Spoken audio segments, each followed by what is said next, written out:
Dodge City and in the territory on west, there's just one way to handle the killers and the spoilers. And that's with a U.S. Marshal and the smell of Gunsmoke.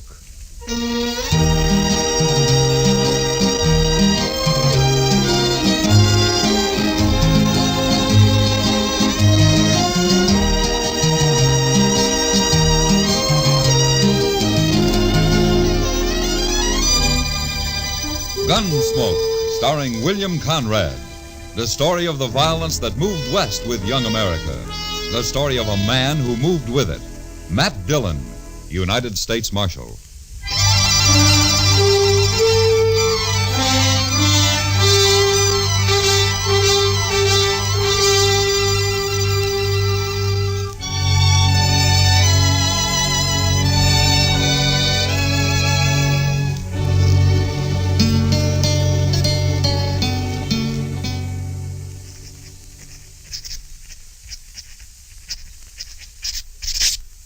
There. Report's finished, Mr. Dillon. Good. You better go on home now, Chester. It's getting late. Yes, sir. Oh, what about these new Dodgers? Oh, just leave them there. I'll look them over. What's the matter, Mr. Dillon? We got company at the back door.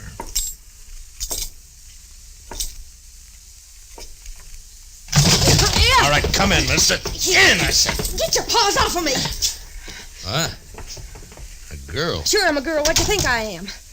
Well, put that long rifle away and I'll tell you. Where'd you get that thing, anyway? Pappy brought it with him from Kentucky, if it's any of your business, which it ain't by a darn sight. Uh-huh. What you doing hanging around in the alley? Get rid of him there, and we'll jaw about it. Huh? I see. Chester. Good night. Well, but I'm not going to... Yes, sir. Good night, Mr. Dillon. My gracious. You the marshal here? That's right, miss. My name's Hannah. Hannah Tolman. You arrest folks, don't you? Well, if they've committed a crime, yeah. Uh-huh. Well, then I got somebody for you to arrest. Oh, who? Pappy. Why? 'Cause I said to, that's why. Somebody's been trying to kill him. I figure about the safest place for him is in jail. Wait a minute, slow down. Let's start at the beginning, huh? A few days ago, Pappy was bushwhacked up in the hills near our place. Oh? Was he hurt? No. Slug just bounced off in his head a little. Yesterday, the bushwhacker tried again. He missed. Sounds like a bad shot. Sure. But if he keeps trying, he may get lucky. So you put Pappy in jail until I can run down this ambushing gent, okay? You plan to cross guns with him yourself? I may be a girl, but I was barking squirrels while you was still trying to dent a tin can. Well, you better let me take care of it, miss. And as for your father, I can't jail him without a charge. Sure, I know that. What kind of a charge do you want? Well, what kind do you have? Well, most any, I reckon. Ain't it enough that he's drunk all the time? Well, I can hold him overnight on that. What if he shoots up the town? That's 5 days for disturbing the peace. That'll do. Where did he do this shooting? We ain't, yet. He's down at the Alafraganza slopping up booze with that other old buzzard Jingle Bob. Oh, the swamper? Yeah, that's the one. You'd best be somewheres around the saloon in a few minutes. I got a feeling Pappy's about due to bust the law again.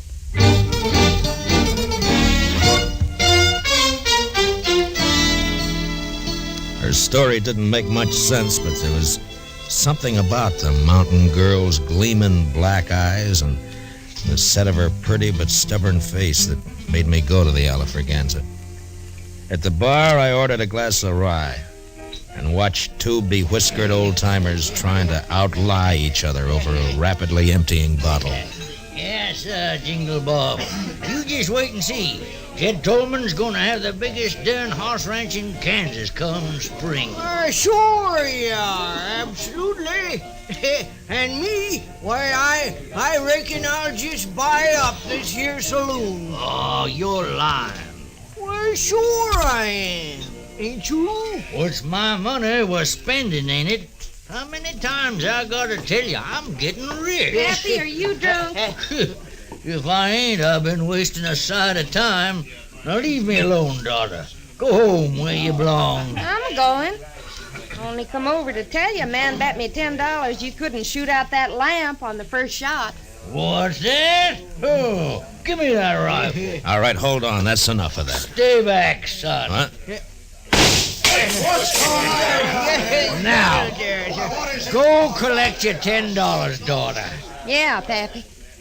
But I think the marshal here's a fixin' to arrest you. Huh? Ain't you, Marshal? Yeah, I guess I am. All right, come along, Jed. What is Come on. What? Get your hands Come on. off me. What? I never... You jailing a man for having a little fun.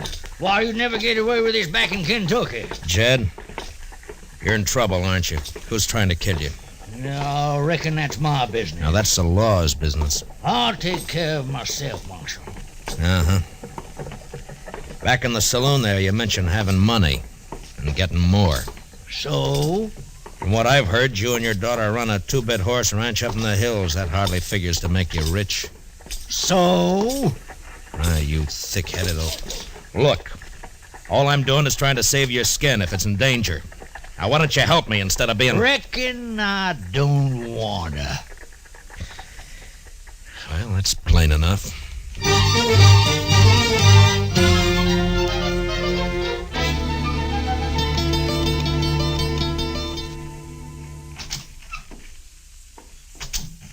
Morning, Chester. Morning, Mr. Dillon. You better take a look at this new Dodger. Huh? Wanted for robbery and murder, Vic Tolman. So that murderous gun hawk is loose again, huh? Broke out of prison last week. Yeah.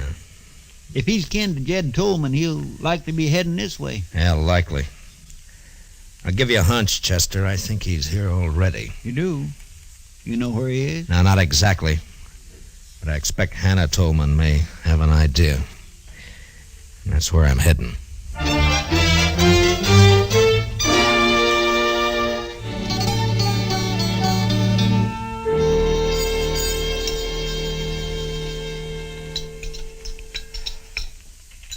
Now, that's what I like to see. A man-sized appetite.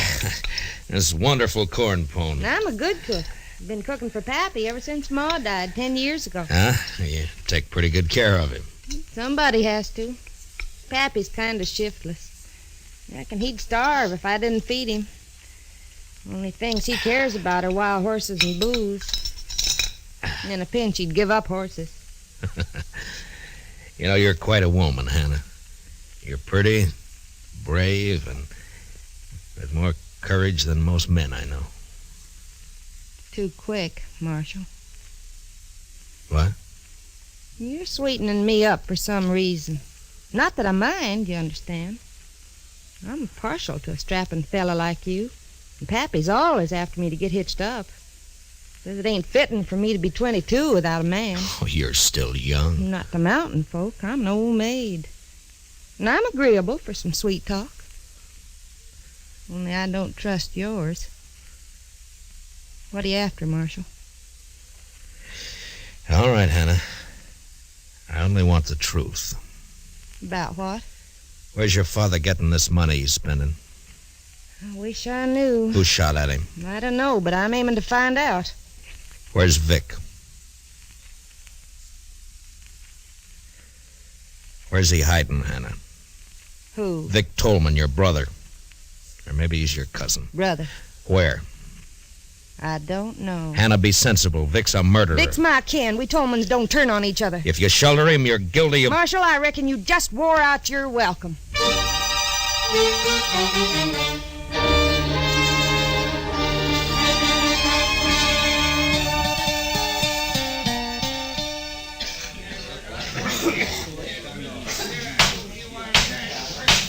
The prisoner will stand up and face me.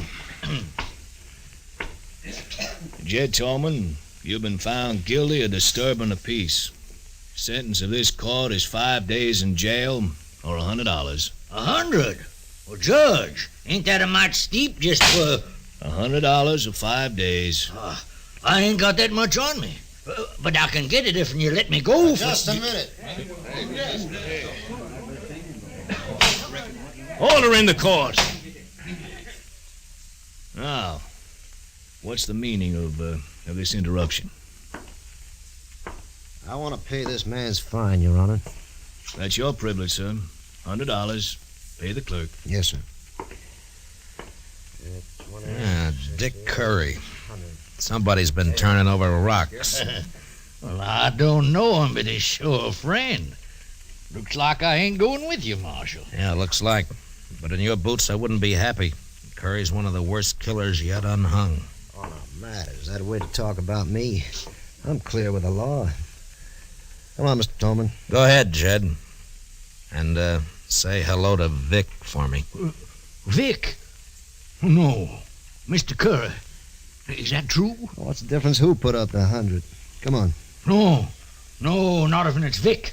No, you can't make me. I said come on. Marshal, don't let him take me. Oh, shut up and come on before Curry. Stay out of this, Marshal. I don't think so. You paid his fine. You didn't buy him. He's going with me, Matt. Don't try to stop me. I can't imagine anything that'd give me more pleasure. You don't like living, do you? Very much. Now, just any time you feel like it. No. Not here, Matt. I'll pick my spot. Yeah. I'll try not to turn my back on any dark alleys. Do that. And, Tolman, I'll be seeing you again.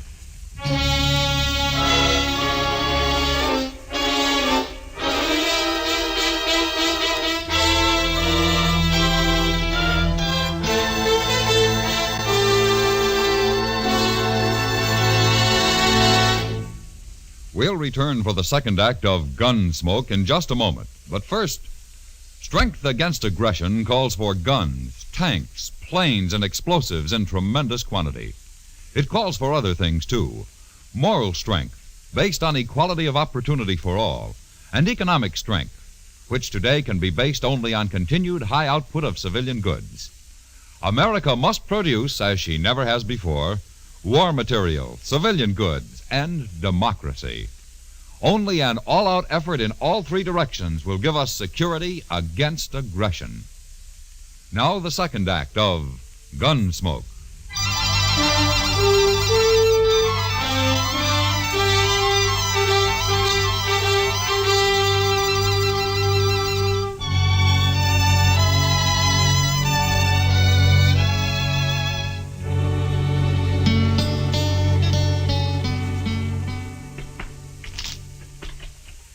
Some stud, Marshal? Why don't we play while we wait? No thanks, Jingle Bob. You needn't wait with us. Jed's my friend, Mr. Dillon. Sure. Maybe I can't help him none, but at least I can share whatever the trouble is. Understand? Mm-hmm. Now, Jed here's a lying old ringtail drunk, but me, well, when a man is down to scrubbing saloon floors just to get the liquor that'll keep his nerves from shaking apart, he's grateful for any friendship that's offered. Don't move. Curry, get his gun. Sure thing.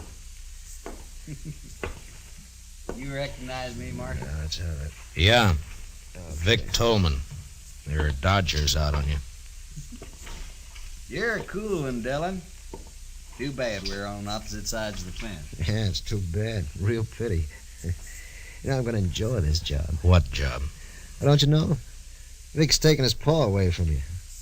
But you won't mind. You'll be dead. Curry, you stick here and take care of these two. Jed and I'll go on ahead. Oh, son, I don't want to go nowhere. Now, Paul, don't rile me. You're going with me. None of you are going anyplace, Vic. Check. What? Window! Reach high, both of you, and let go of that hardware. Now, you better do as he says. Because Chester's a little nervous with that shotgun. There's mine. Looks like the odds are with you, so... You might as well get rid of that spare in your boot, Vic, before you run into any temptations. You got sharp eyes, Marshal. The law gets a lot of backing up tonight. Your mistake, Vic. Sometimes people just don't give Chester enough credit.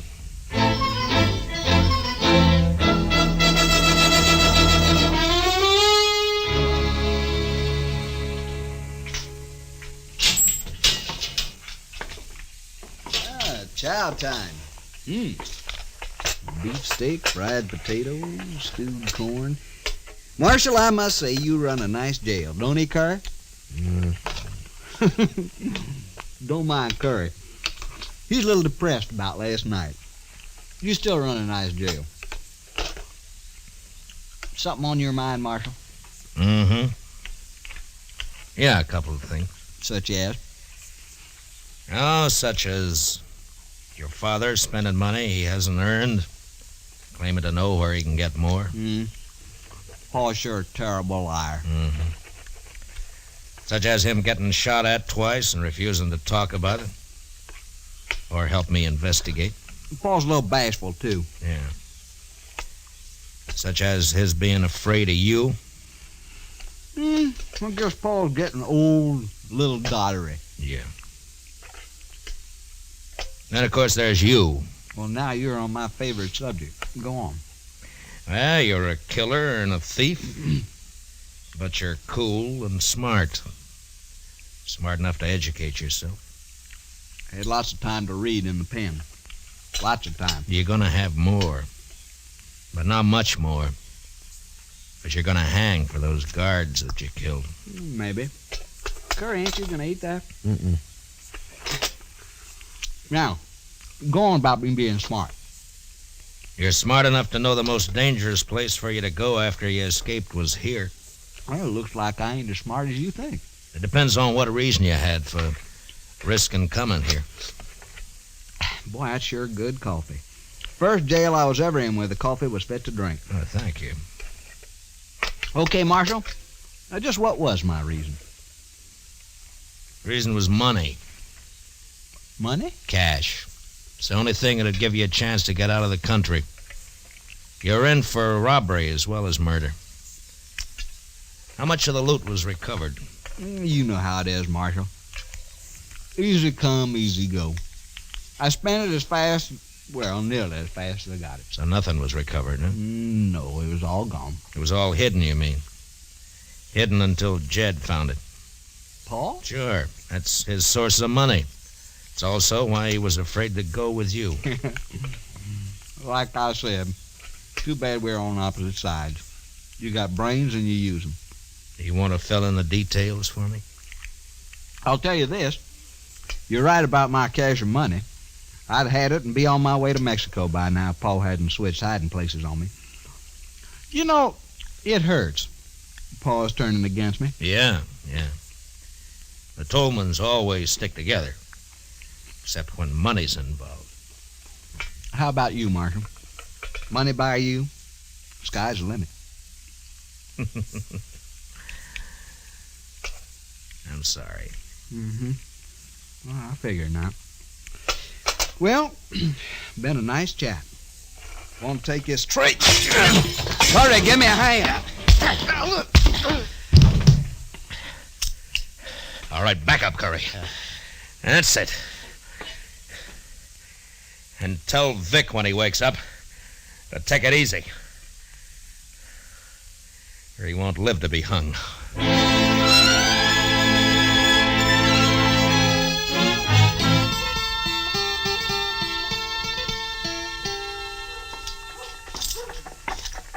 Hey, Jingle Bob. You seen Jed? Oh, sorry, Marshal. I don't know where Jed is. Been looking for him myself. Golly, I'm cold. He must have left town last night. Yeah. Ain't you cold? I got an old jacket you can have. I'd rather have a shot. Better still 2 shots. You got the jumps? Always got 'em, except when I'm full of booze. Funny, you won't believe it, but there was a time when I couldn't stand the taste of hard liquor. Made me sick. No, can't live without it. Yes, you can. Well, maybe, let's say I don't want to. Let's say that... Here. Go buy yourself a drink. Hey, that's enough for a whole bottle. Well, thanks. See you later, Marshal.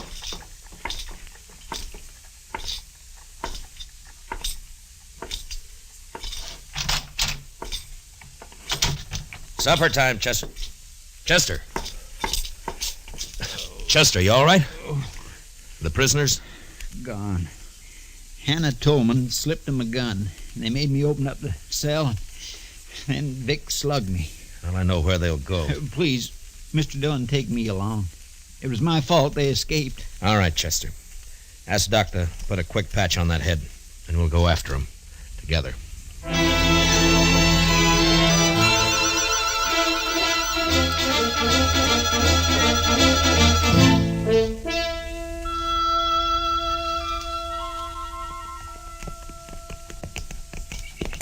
Starting to get dark. Yeah. Why'd we leave the road back there? I wanted to reach that rise, Chester. But we circled around to come up the backside. Does that have something to do with you bringing binoculars? Yeah, it does. Vic Tolman will know he'll be followed.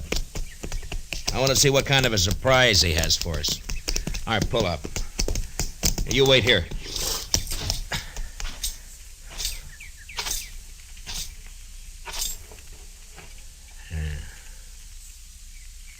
See anything?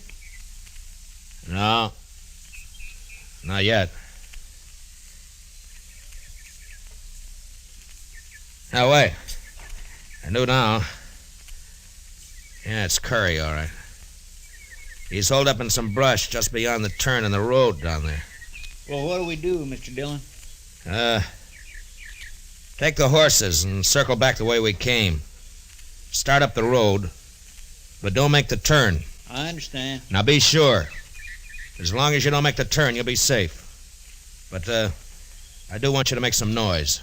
Noise? Yeah, I want you to sing, whistle, throw rocks, anything. Just so long as it holds Curry's attention. It was slow work, crawling down through the brush, but finally I was only 10 feet behind Curry's position. The gunman was holding a rifle trained on the turn. And out of sight, coming up the road, I could hear Chester. And he wasn't good, but he was loud.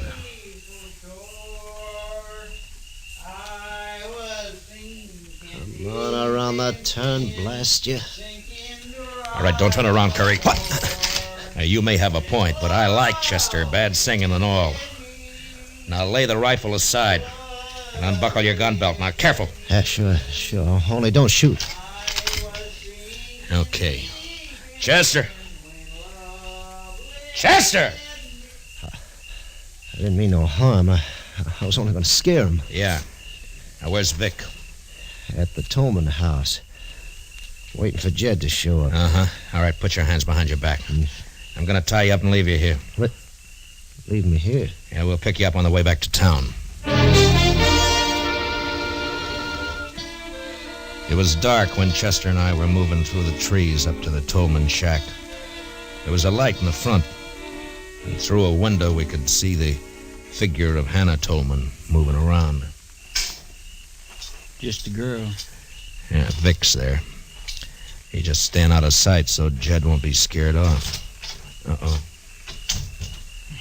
She's coming out. Heading this way. Yeah, there must be a well out here. She's carrying a bucket. Yeah, behind that tree, quick, and I'll take this one.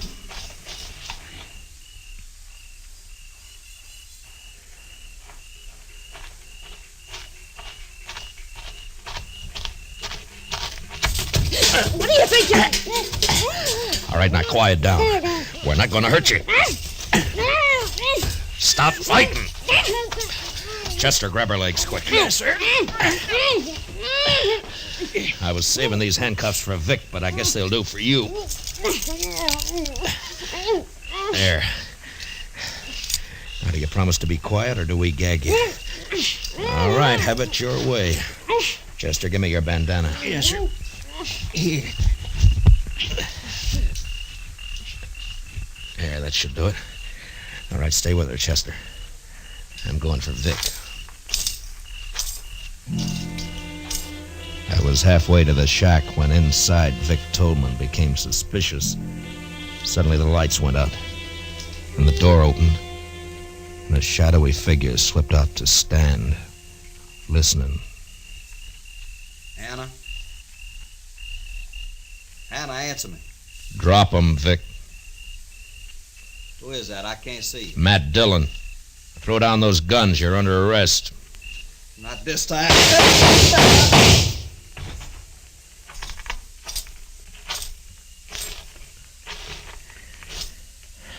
Vic.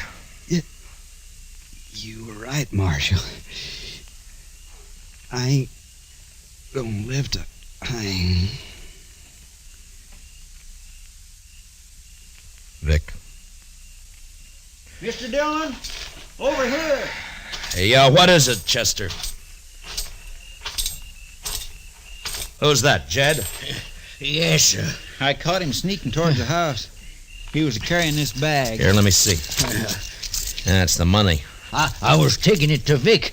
Is he... Yeah. You're too late, Jed. Oh, no. I ought to give him his money. If only he hadn't taken them shots at me. He didn't. Until he found out where the money was hidden, he was the last person in the world to want you dead. But, I don't understand. He must have... No. Only the person who knew where you had the money would have shot at you. Nobody knew that. How could they? Who You could... talk a lot when you get drunk, Jed. And you only get drunk with one person. Huh? You mean Jingle Bob? Yeah. Yeah. I remember. I was bragging. Told him all about finding it and switching hiding places. Why, that low-down snake. And him pretending to be my friend. Come on, Jed. I'll help you bury Vic. And we'll get back to Dodge. We Tolmans sure have had a bad week.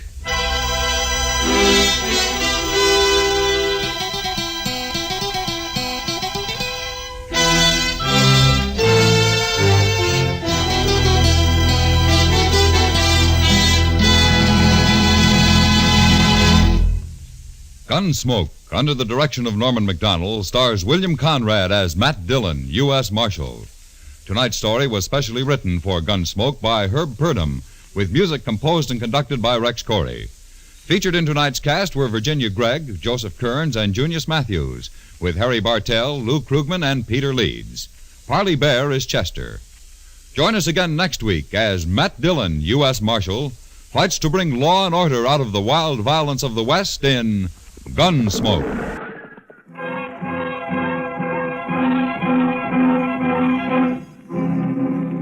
Around Dodge City and in the territory on West, there's just one way to handle the killers and the spoilers, and that's with a U.S. Marshal and the smell of gun smoke.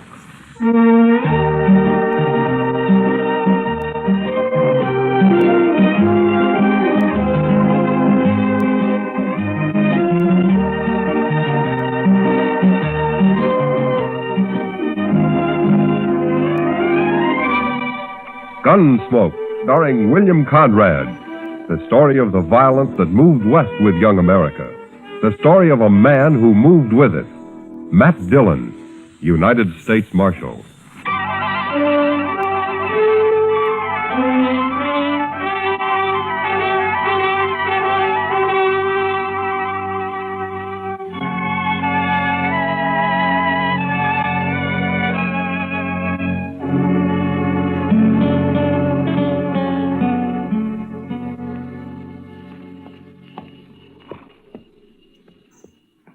There. Rope's ready.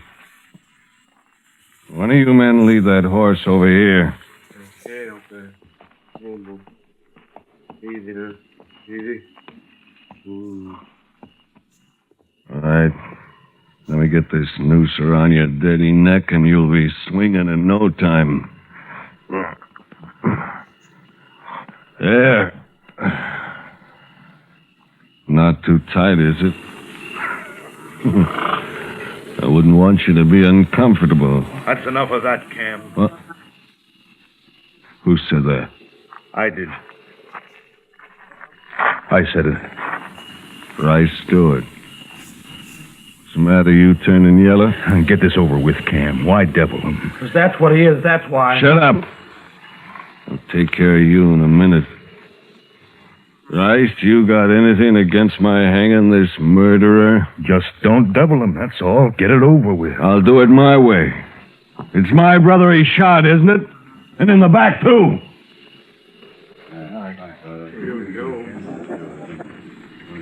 Rice, maybe you'd like me to turn this bushwhacker loose. Is that it? Oh, well, ask him his name. Nobody's even asked him his name. You'll hate this night. All of you. I was in on a lynching once, and I swore I'd never be in on another. Well, I guess the joke's on you, isn't it, fella? Look, I hear you laugh again, Cam, so help me, I'll shoot you. Maybe you shouldn't be here, Rice. How can you hang a man you don't even know his name? What do I care what his name is? So long as he pays for murdering Job. What's your name, fella? What do you care? You don't want to stop him. You just want it off your conscience, that's all. Tell me your name. It's Billy Saxton, that's my name, Billy Saxton. How's it sound? Billy, why'd you kill Job Powell? That's enough talk. What difference it make? He killed him, and that's all I need to know. Yeah, what do you care? He's gonna hang me anyway. Sure I am. Right now. Billy, I got a rifle. I'll end it for you when we ride off. You won't have to strangle for long. Thanks, mister. Thanks. Get back, Rice. I'm going to slap that horse out from under him. You ready? That for you!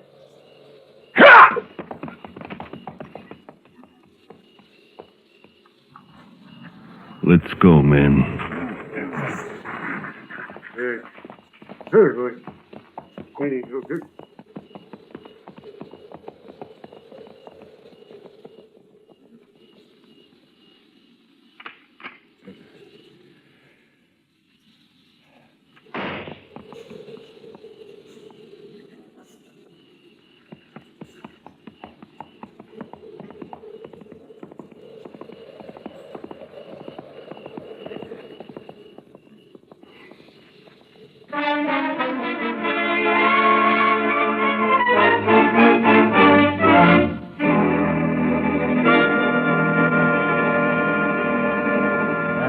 Who hath doomed all men to die, but hath concealed the hour of their death, grant that we may pass our days in the practice of holiness and justice, and that we may be able to quit this world in the peace of a good conscience. Amen. Amen. May Job Powell rest in peace. Amen. Amen. Go ahead, boys.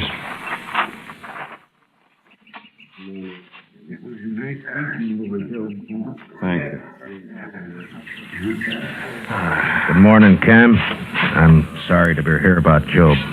You're late for the burial, Marshal. Well, I was out at Fort Dodge last night. Just heard about it this morning. Preacher? We are in the valley of the shadow of death, Marshal Dillon. Well, if you're all through here now, I wonder if you'd read a few prayers over another man. We got him in a grave just over the hill way. Another man? Man is born into trouble as the sparks fly upward. Job 5:7. Who was this man, Marshal? How'd he die? He was murdered last night. I didn't hear about any murder outside of Job here. Where was this shooting, Marshal? It wasn't a shooting. It was a lynching. I just buried my brother, Marshal. Billy Saxton shot him in the back. Aren't you using the word murder a little loose around here? Only the law can hang a man without it being murder, Cam. The law's too slow sometimes. You know something about this? All I say is that he shot my brother and he deserved hanging. Hanging, maybe. Lynching's a different matter. What difference it make? He got what was coming to him. He had a fair trial coming to him, like any man. For example, Cam, I'll try to see that you get one. What? If you're guilty of leading that lynch party. Well, say it out, Marshal. You accusing me? I got no evidence. And you won't get any. There isn't a man in the country who'll stand still for bushwhacking. Saxton got his due, and that's that. Maybe. All right, come on, preacher. Let's bury him. Whoso sheddeth man's blood, by man shall his blood be shed. Genesis 9:6. Show me the grave, Marshal.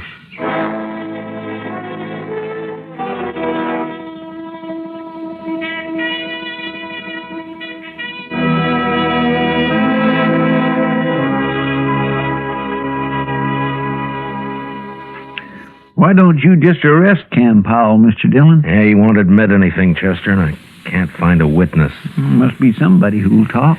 Cam's a bigger man than ever now, with Job dead. The others don't want to cross him. He owns a lot of land, all right. And Job also owned a piece of the bank. Cam will get that now. Ranchers always need money, so they won't talk. Yes, and maybe they're ashamed, too, Mr. Dillon. Yeah, maybe. I saw Lynching once, and not a man there could look in the eye for a long time afterwards. You weren't in on it, were you, Chester? Oh, my gracious, no, Mr. Dillon. I was just a small boy. That was back in Waco. They hung a cousin of mine there. Oh, why? Well, sir, it's kind of hard to explain. He was about as honest a fellow as I ever knew, outside of some loose notions about other people's cattle. But, Mr. Dillon, I just don't believe that struck him as stealing. Why not? Well, because there wasn't anything personal about it, if you know what I mean. Well, I don't, but maybe you can explain it to me. Well, sir, it's just that there was all those cattle running loose on the plains, and I guess they seemed like a natural part of the landscape to him. He figured anybody could own them. Your cousin wasn't very bright, was he, Chester? I didn't know him well enough to say, Mr. Dillon. But anyway, they shouldn't have lynched him. No, they shouldn't have. And nobody's going to get by with lynching around Dodge if I have anything to do with it. No, sir.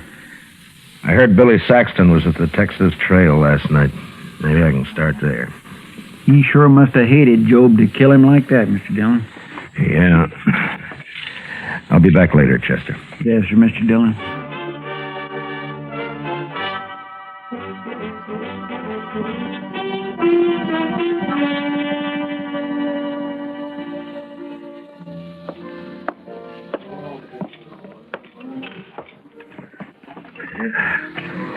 Hello, Kitty. Hello. Well, I can remember when you'd give me a smile. What's the matter? Nothing, Matt.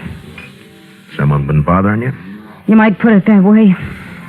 Where were you last night, Matt? Why weren't you around? Yeah, Chester and I rode out to Fort Dodge on business. It was late, so we slept there. I thought this town could go one night without trouble. You sure thought wrong, didn't you? You're upset about the lynchings, that is? That's it. Aren't you?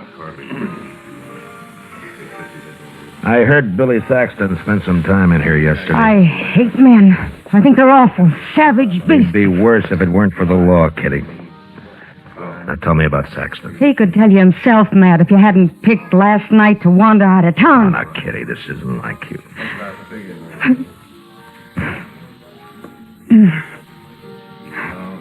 I'm sorry, Matt. He seemed like such a nice kid. Where was he from? I never heard of him around here before.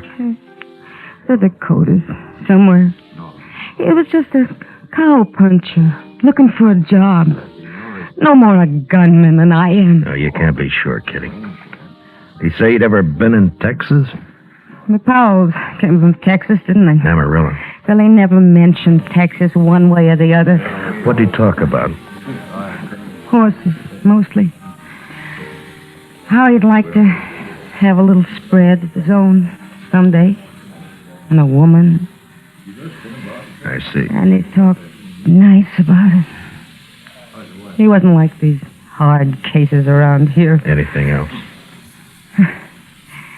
Cam Powell was in this morning. Told me not to talk about Billy, especially to you. No? What'd you say? I told him I'm not afraid of him, but maybe you are, so why didn't he warn you against talking to me? That pleasing? I also told him if I was a man, I'd kill him. Who else was in on it, Kitty? I don't know. One thing, though. Rice Stewart came in here last night. Must have been afterwards. He sat over there in that corner and got drunk all by himself. Real drunk. It's not like Rice. No, but maybe he was in on it and couldn't stand himself afterwards. Maybe that's why he had to get drunk. Well, I'll go see him. Anyone who was there would be in trouble, too. Wouldn't they, Matt? Yeah. But I have a feeling Cam really headed this thing, and if I can prove it, I'll have him up for murder. I'll keep my ears open, Matt. Thank you, Kitty. I think I'll ride out to the Stewart Ranch. Rice isn't a man who can lie with much conviction. Good luck, Matt. Yeah, I'll see you later.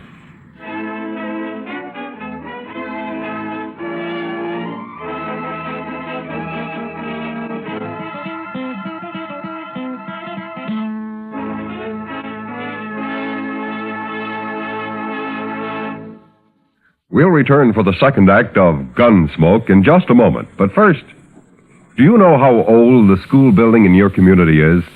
If it's over 25 years old, the chances are that it's woefully inadequate to the present demands on it. Join with the groups in your community working for better school conditions. Remember, better schools build a stronger America. Now the second act of Gunsmoke.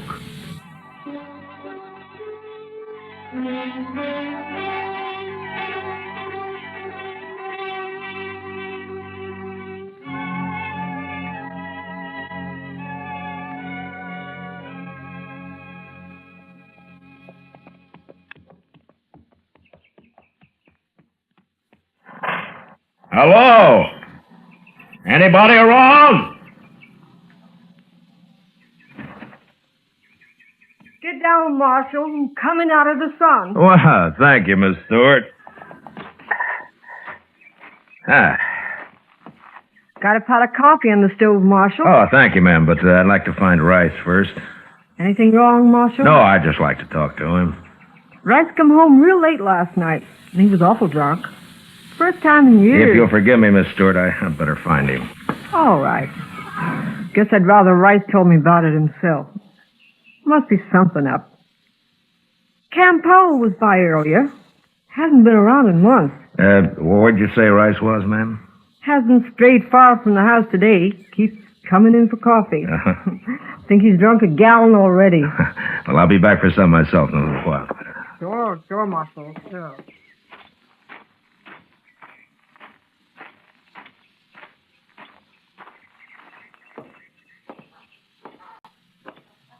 Rice? Rice, you in here? I'm here. Who is it? Matt Dillon. Oh? Hello, Marshal. Hello, Rice. Can I take a little of your time? I'd ask you up to the house, Marshal, but I think I'd rather talk here. Miss Stewart already asked me in. She hasn't heard about what happened in Dodge last night, has she, Rice? No, Marshal, she hasn't. How come you didn't mention it to her? What I tell my wife is my business, Marshal. Yeah, sure. But you know, she's bound to hear about it later. Maybe she'll wonder why you didn't tell her right off. That's still my business? She said Cam Powell was here this morning. Anything wrong in that? You don't feel very good today, do you, Rice? I got drunk yesterday. Last night I got drunker. Is that what's bothering you? Well, I'm not as young as I used to be, that's all. You're a poor liar, Rice. I figured you would be. Yeah, I suppose I am. Look, Rice, I've known you for 4 years, and I've never heard a bad word against you. But yesterday you were a little drunk and got mixed up in something you're ashamed of now.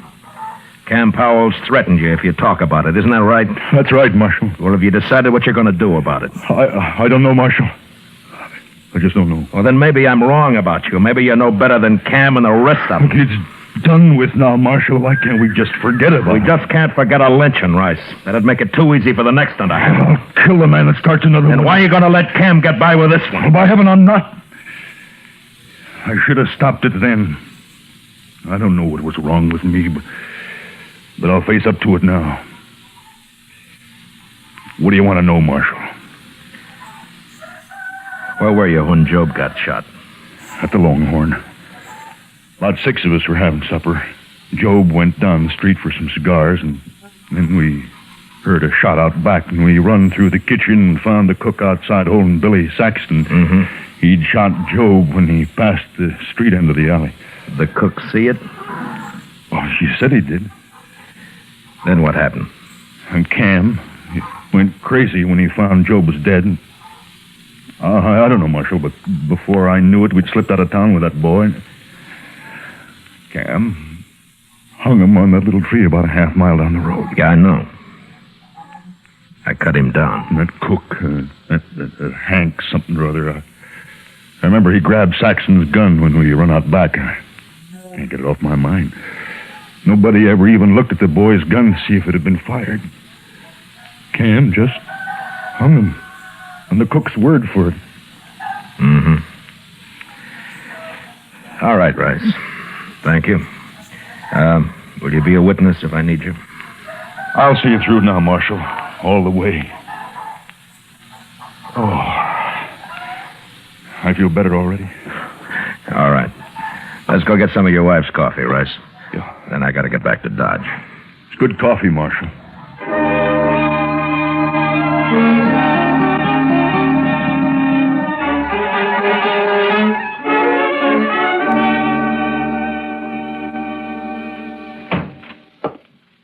Chester? Chester? Chester, where are you? I'm out back, Mr. Dillon. I'll be right in.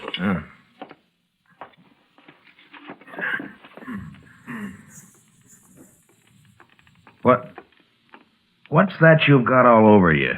Paint, Mr. Dillon. White paint. Paint? Well, where'd you get it? Now, what are you up to now, Chester? I sent St. Louis for it, sir. I thought it'd be a good idea to make the hitching rail out back all white. Well, what for? Well, sir, we might be in an awful big hurry some night, and that... all right, Chester. All right. Look, I want you to go get cleaned up. I want you to have supper at the Longhorn tonight. Well, I sure do thank you, Mr. Dillon. No, Chester. I want you to go there alone. Oh. Yes, sir? It's for a reason. Do you know the cook over there, Hank something or other? That's Hank Ashford. He's not a very good cook, Mr. Dillon. How long's he been around? Oh, about a week. I don't think he likes cooking much. He don't seem to be very willing either. Well, it doesn't matter. I doubt if he'll be around for long. Why not, sir? I'm guessing that he'll be wanting to get out of Dodge fast after you let it drop. Real casual-like, mind, that I've ridden out to arrest Cam Powell. Is that so? You going to bring Cam in tonight, Mr. Dillon? No. You're just going to make Hank Ashford think I am. And don't let anyone else hear about it, though. Oh. I've got it, sir. You happen to know where Hank rooms? The Dodge house, Mr. Dillon. That's pretty fancy for a cook, isn't it? Yes, sir. All right, you go to supper about 6 o'clock. And I'm gambling that Hank Ashford will be packing his things at the Dodge house by 7. All right, Mr. Dillon.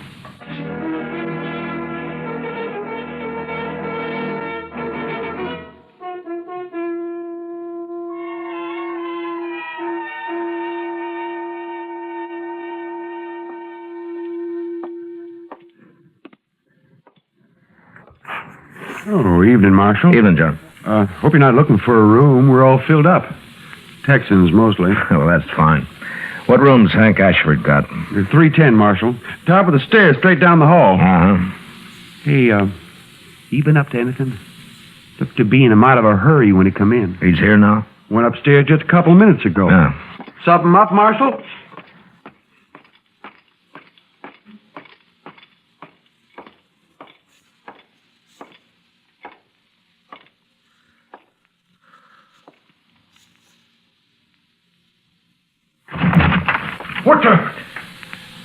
What do you want? Leave that gun lay where it is, mister.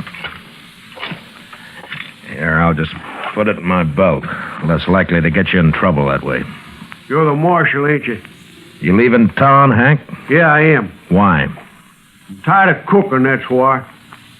You got Billy Saxton's gun up here, Hank? What? Or shall I tear your stuff apart and find it myself? No, it's It's in that drawer there. Yeah. But I wasn't at that lynching, Marshal. I can prove I wasn't. Yeah, I'm sure you weren't.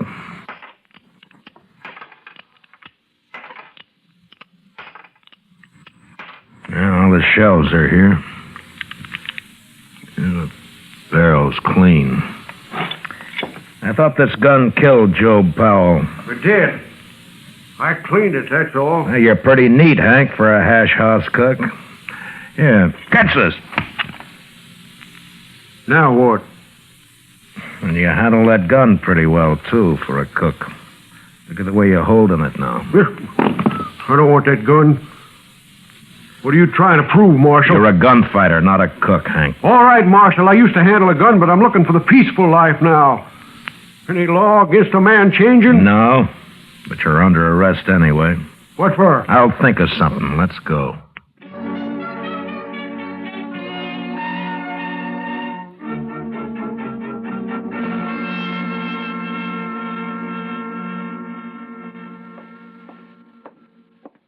Hank wouldn't eat any breakfast, Mr. Dillon. Yeah, that's too bad. He says he won't be here long anyway. They all say that, don't they? Yeah, he may be right. I see Cam Powell coming across the street for him right now. You going to let him go, Mr. Dillon? Well, we'll see. All right, Marshal. What's the bail on Hank Ashford?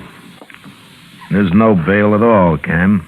What do you mean, no bail? You can't hold a man like this. I'm not holding him. You mean he can leave? Anytime. And what'd you arrest him for in the first place? Oh, let's say, suspicion. Suspicion of what? Well, drunkenness? He wasn't drunk. No, but he might have got drunk.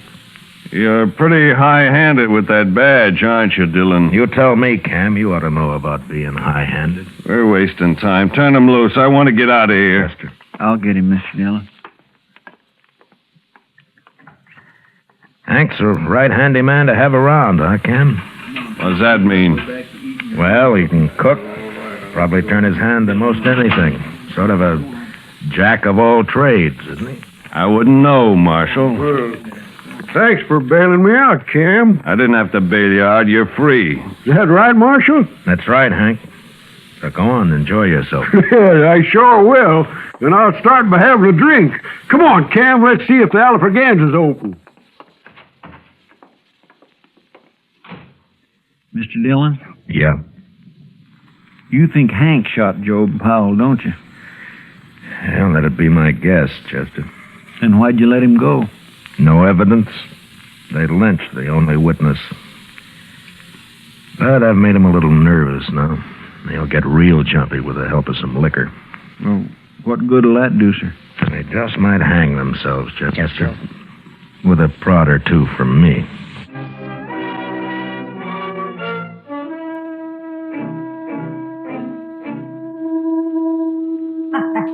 Well, come on, let's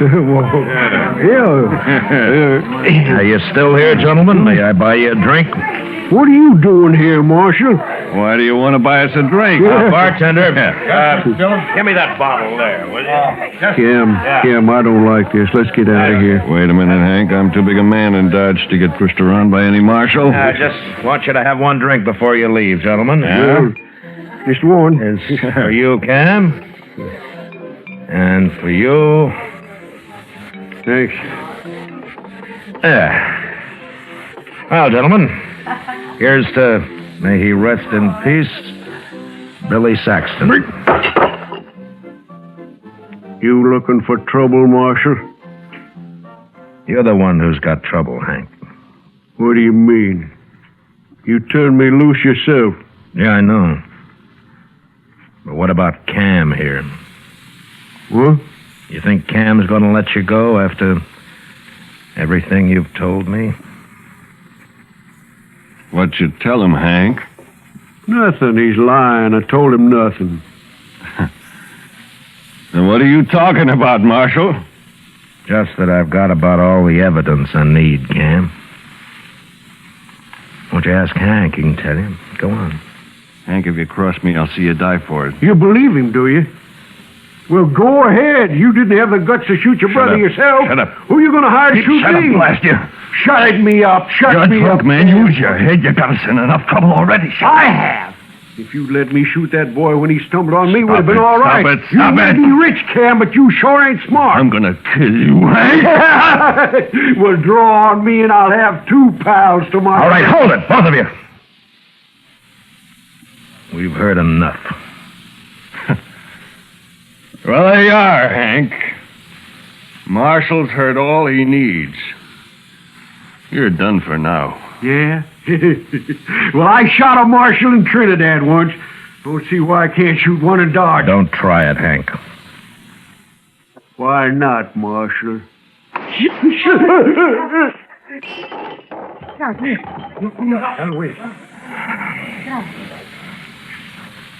Good riddance. You're under arrest, Cam. Hank shot Job Marshall. You heard him say so. I heard him, but I'm still interested in who murdered Billy Saxton. And you're right back where you started, Marshal. Seems nobody knows about that lynching. I know about it. Right stood. I'm not proud of it, but I was there. I witnessed the whole thing. I'll take your gun now, Cam. I guess you win, Marshal. Nobody wins this time, Cam. Now, maybe the next time anybody gets an idea about lynching a man around here, they'll think twice. Now, you lead the way.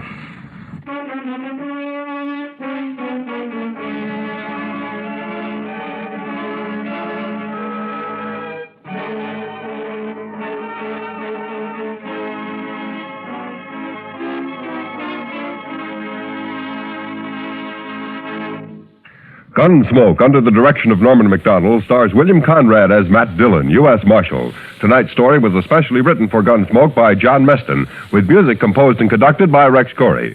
Featured in tonight's cast were Paul Dubov, John Daner, and Tom Tully, with Joan Danton, Ralph Moody, and Lee Millar. Parley Bear is Chester, and Georgia Ellis is Kitty. Join us again next week as Matt Dillon, U.S. Marshal, fights to bring law and order out of the wild violence of the West in Gunsmoke. This is the CBS Radio Network.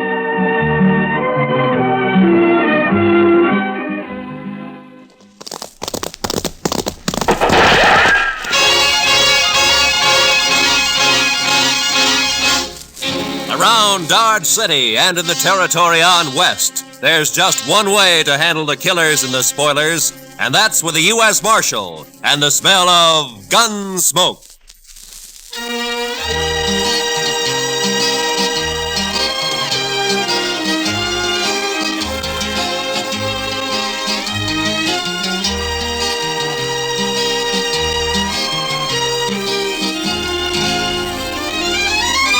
Gunsmoke, starring William Conrad. The story of the violence that moved west with young America. The story of a man who moved with it. Matt Dillon, United States Marshal.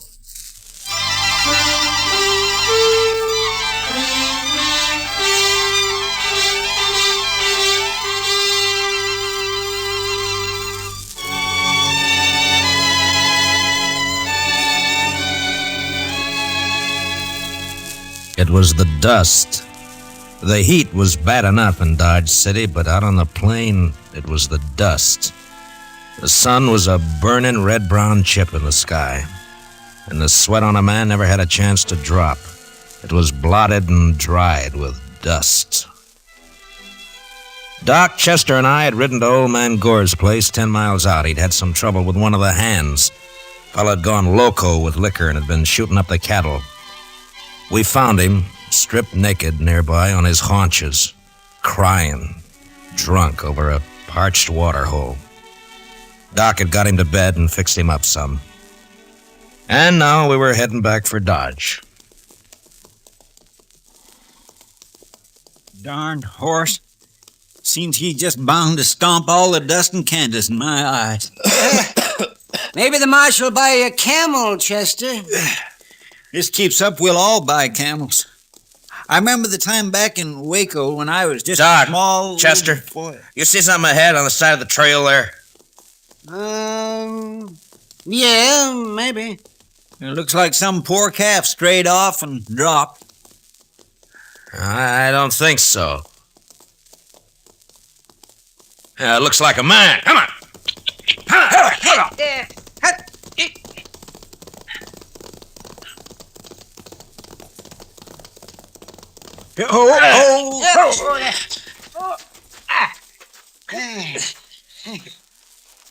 Chester, get the water bag. Yes, sir. Yeah, let me have a look, Marshal. Yeah. See. Heat. Is he all right? Well, depends on how long he's been lying here. Here you are, Mr. Dillon. Yeah. Open up his shirt, Marshal. Chester, get some of that water on his wrists. All right. He looks like an Easterner, huh? Sure not dressed for this country. Oh, no, that's better. That's better.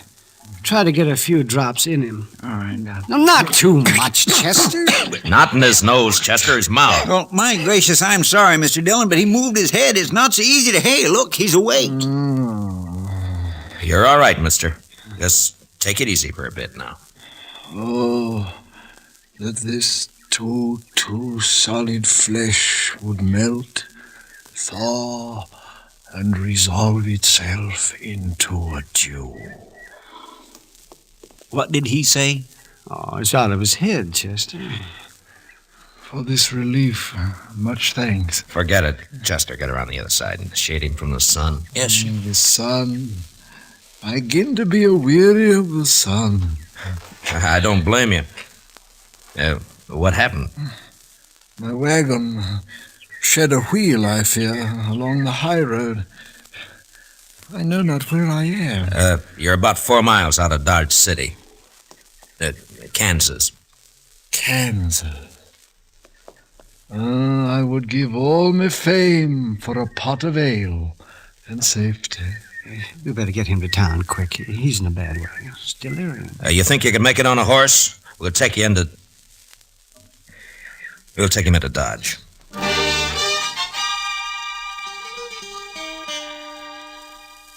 And he passed out again. We tied him across Doc's horse. Doc and I doubled up, and Chester rode behind. The stranger was a tall, skinny man with a face like a friendly mule. Big hands and thin wrists stretched out from his sleeves. He had no papers on him, nothing. And until he woke up, we wouldn't even know his name. Doc settled him down in the back of his place, and he was still asleep when Chester and I rode out to where we figured he'd left his wagon. Wasn't hard to see when we found it. What color wagon would you call that, Mr. Dillon? Puce, Chester. Puce. I guess so. Seems to be some writing on the side there. Yeah. Oh, Irving Henry, Thespian supreme, disciple of the immortal bard. I should have known he was a religious man. He's an actor, Chester, the immortal bard. Shakespeare, William Shakespeare, wrote plays, poems. Aha. But You think he let the horses go, Mr. Dillon? well, I was wondering that. Seems to me he'd have ridden for help instead of trying to walk. Horses couldn't have got out of the harness ourselves. Let's take a look at the wheel, huh? Wish we could wait till the sun goes down. It's going to be awful hot work, Mr. Dillon.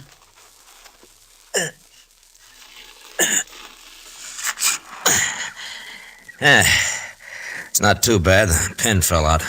Must be another in the box at the back. Take a look, will you, Chester? Yes, sir. I'll prop the wheel up here.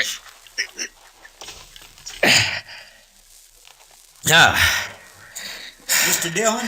Yeah, can't you find it? Will you come here a minute? What's the matter? Take a look in there. It took a second or two to get used to the darkness inside the wagon. And then I saw the hand sticking out from behind the trunk. You didn't have to be the doc to know that it was a dead hand. The body was of a man about 40. He was dirty. And in a greasy, torn waistcoat, I found a pocketbook with his name, Sam Matchett. And that was all. Below his left shoulder and his back was a patch of dried blood. And in the middle, a bullet hole. We got the wagon wheel on, hitched up our horses, and drove into Dodge.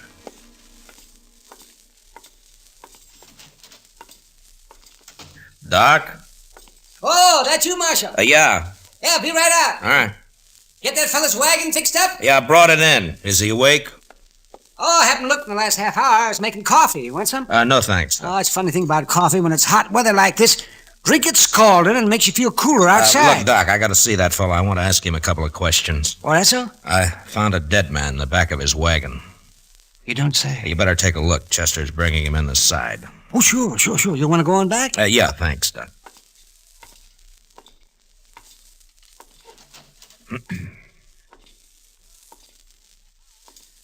Mr. Henry? Mr. Henry, wake up. Yes, what? Oh. Your name, Irving Henry? Irving Henry. What is this place? Now, you got to listen to me for a minute. We found your wagon. Ah?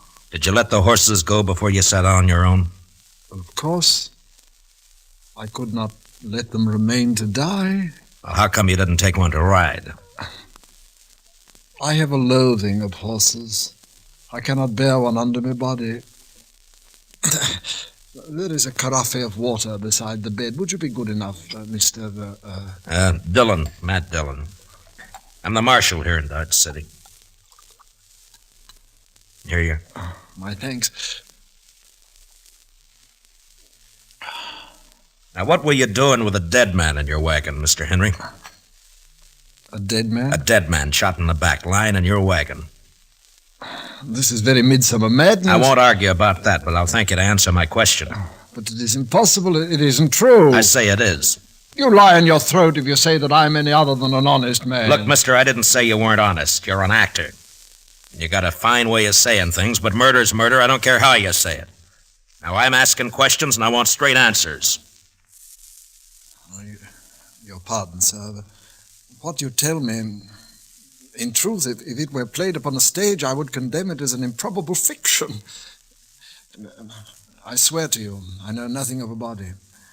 Did you come through Hayes City? Yeah? Do you know a man there called Sam Matchett? No. You had no trouble in Hayes City? No. What are you doing in these parts, Mr. Henry? I am touring the provinces. An actor eating the bitter bread of banishment. And my talents are not taken for their worth in the East. And therefore I bring the immortal bard to the hinterlands. And now, sir, that the interview is ended, pray give me leave to depart. I'm sorry, I can't do that. You'll have to stay until we get this thing cleared up. Mr. Dillon, Doc would like to see you. All right, Chester. Stay here with Mr. Henry, will you? Well, sure, Mr. Dillon, sure.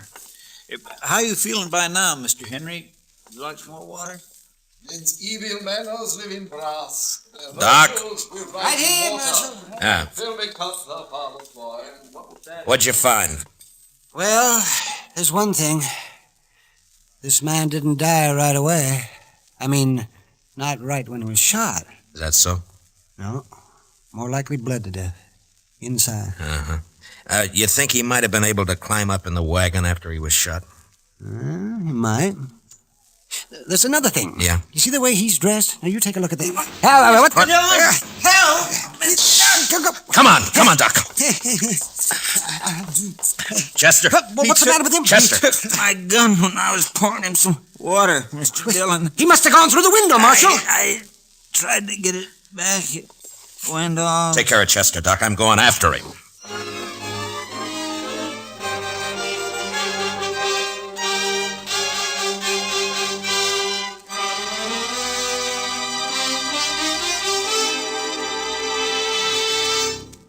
We will return for the second act of Gunsmoke in just a moment. But first, do you know how old the school building in your community is? If it's over 25 years old, the chances are that it's woefully inadequate to the present demands on it.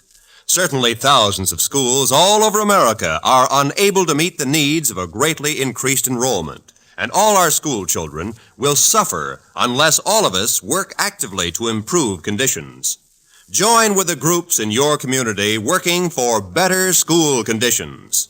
Remember, better schools build a stronger America. Now, the second act of Gunsmoke.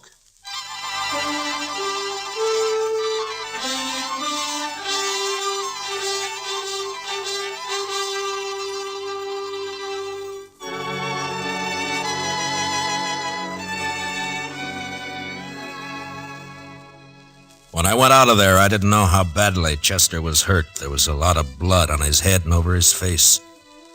It was nearly dark outside, and the street was empty. It was supper time. I could see the women through the windows getting food ready. The kids were inside, too. Sure looked peaceful. But with Henry out with a gun, well, that wasn't a good thing to have running around loose in Dodge.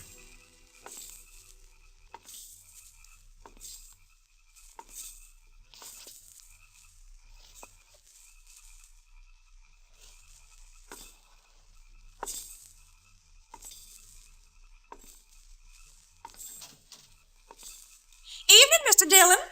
Did you see a man run down the street, Miss Fletcher? Why, no. Oh, you better get inside and lock your door. Don't come out again. There's a killer loose.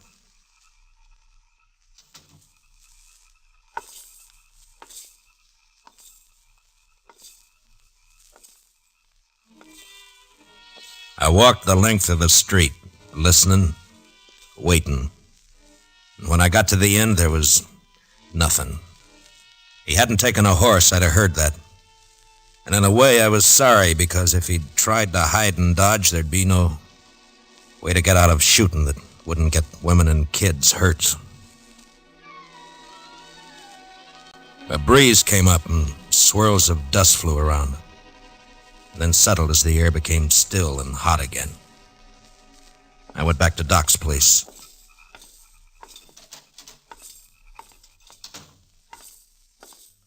Oh, did you find him, Marshal? No. How's Chester? Oh, I'm fine, Mr. Dillon. Just creased my head, more mess than hurt. Oh, good, Chester. Look, you want to go home or you want to work?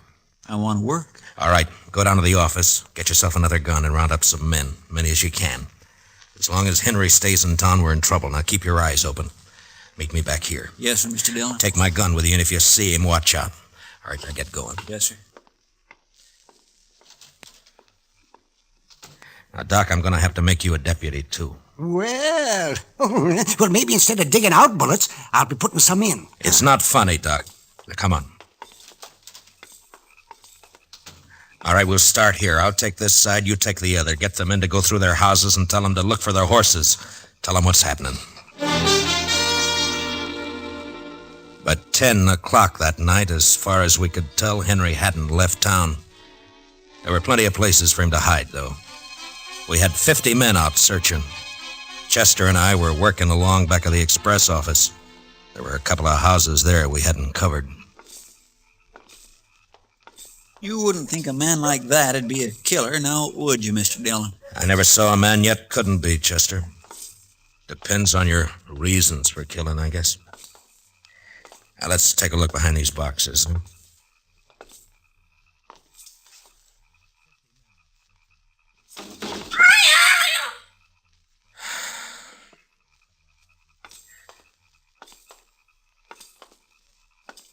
You think he could have got this far? Yeah, he might. A lot of back streets to sneak around in the dark. That's Miss Cullen's place there, isn't it? Yes, sir. Looks like she's still awake. Light burning back there. Yeah.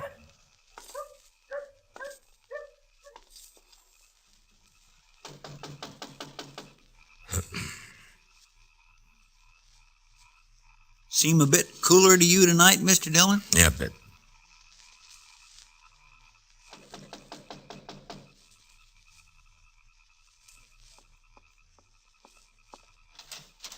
Oh, evening, Miss Cullen. I'm sorry to get you up, but we're looking for a man, a stranger around. He's tall, thin. You seen anyone about tonight? No. No, I haven't. Uh-huh. How's the kids? Oh, they're fine. Thank you, Mr. Dillon. Fine. Uh-huh. Or you keep the place locked tight, Miss Cullen. Don't let anybody in tonight unless you know who it is. All right. Good night, Mr. Dillon. Good night, ma'am. Well, now that's strange. She didn't even say hello to me, and I know her better than you do, Mr. Dillon. Chester, round up the others. Get them over here. I don't know why she He's wouldn't in there with her. I think he's got the kids in the sleeping room. Well, Sent her out to get rid of us. Now, I'm going to try and get in. Don't do anything when you come back. Just put the men around the house. yes, sir.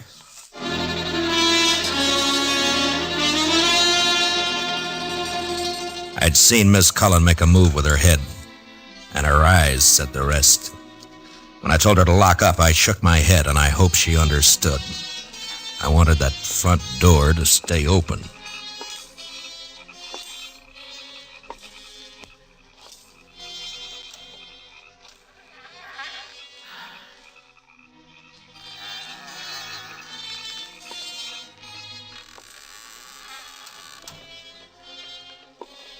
I'll keep your promise as soon as I can. He was in there, all right. I could hear him. Believe me, mine honor is I wanted him alive, both growing but I wasn't going to risk hurt to Miss Cullen or the kids getting him. Please.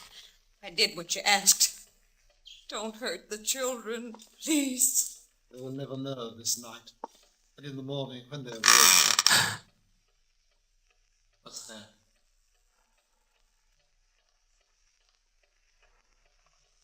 You said you locked the door after you. No, don't. I shall keep the pistol turned to the girl's head, madam. Someone is here. They try to take me.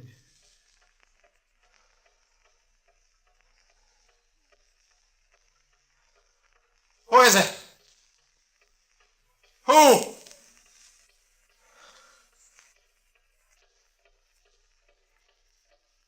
Mr. Dillon, go away, please. He'll kill us. You lied. You lied.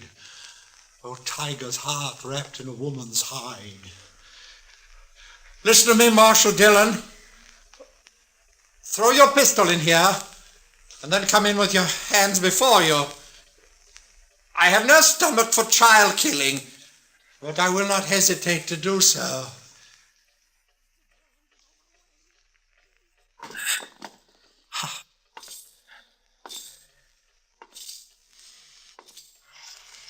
Now give me the gun, Henry. No. You won't be able to get out of this. I must. There is living to be done. You know that fancy talk isn't going to help either. Now why don't you climb down? What happened to Matchett? Nothing happened to Match. Why'd you kill him? I didn't. In 5 minutes or less, there'll be 50 men or more around here. Now what are you going to do? I don't know. If you didn't kill Matchett, you'll get a chance. I'll see to that. There's no use going on this way. Give me the gun. I cannot. It is my prop of salvation. No gun is salvation to anybody. Put it down. You must tell the men to go away, Marshal Dillon. I'll have to take one of these children with me for my protection. No! Shed a tear for me, madam. I have the greater need. You do a lot of talking, mister. I'd like to see you turn the gun away from that kid's head. That'd take more than talk, wouldn't it, though? I have no skill with such a weapon. Why should I match with you? I want to live. You're going about it the wrong way. The smallest worm will turn, being trod upon. Meaning? You gave me no choice when you brought me here. Would have been better to have left me lying in the dust. You don't understand. You don't know. Well, why don't you tell me?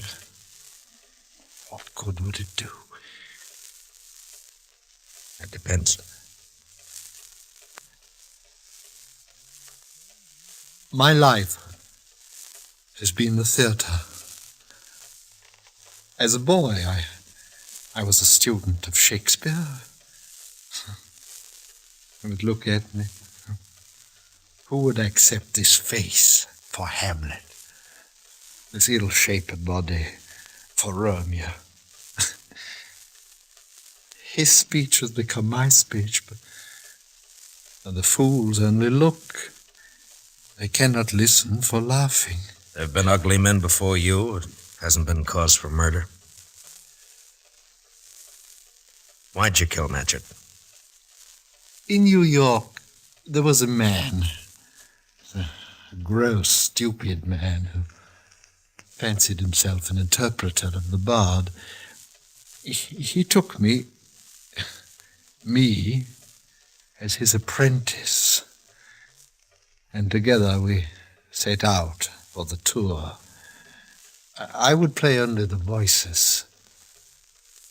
Never Richard, never Henry, never Lear, only the voices. Whilst he, stumbling, drunken, he muddled and tore to a tatter the words that I should have spoken. You killed a man because you wanted to play a hero? How easily murder is discovered. Yeah, sometimes, I guess. It was yesterday. We were leaving Hayes City. We'd played there for 2 days, and it made me a laughing stock. It was night, and he became drunk and threatened to leave me in the next town. I made him stop the wagon, and taking up a pistol, I shot him. He did not die at first, and when I saw what I had done, I wanted him to live. And I put him into the wagon, and I drove on, hoping to find a doctor. Then, as the night passed, I saw that he had died. And I was afraid. The wagon broke down? Yes, I put my purse into his clothes and took his name for mine. How I've hated the name of Sam Matchett. But you wouldn't understand. I wouldn't?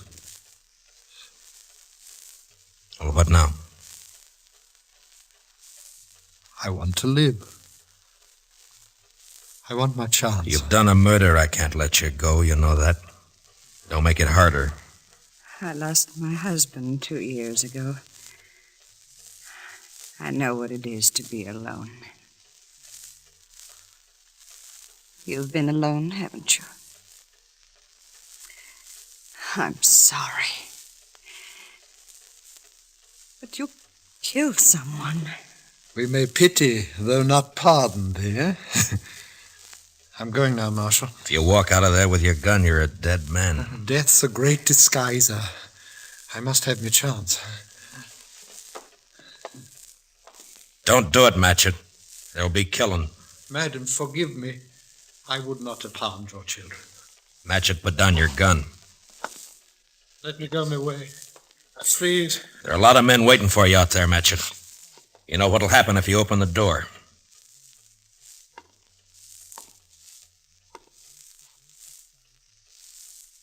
Don't do it, Matchett.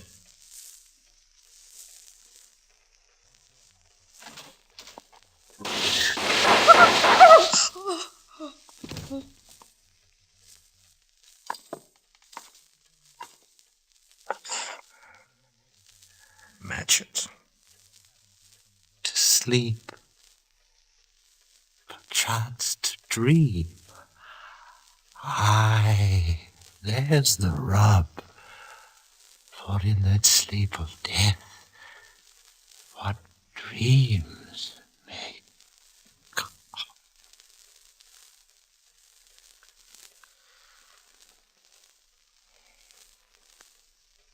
Matchett.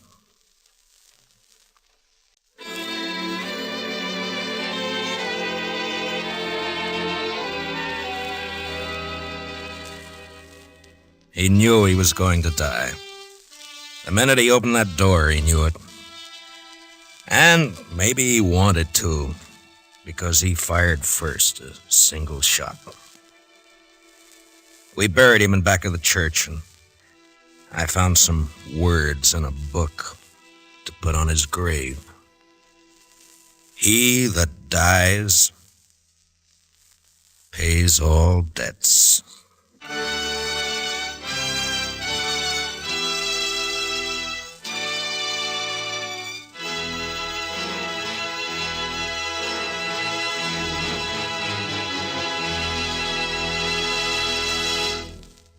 Gunsmoke, under the direction of Norman MacDonald, stars William Conrad as Matt Dillon, U.S. Marshal. Tonight's story was specially written for Gunsmoke by Anthony Ellis, with music composed and conducted by Rex Corey.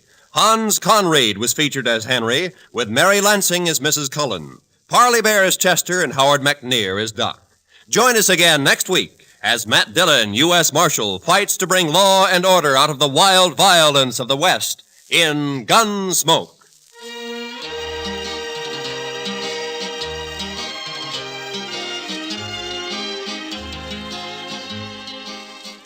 Roy Rowan speaking. Remember, Gangbusters going to action Saturday nights on the CBS Radio Network.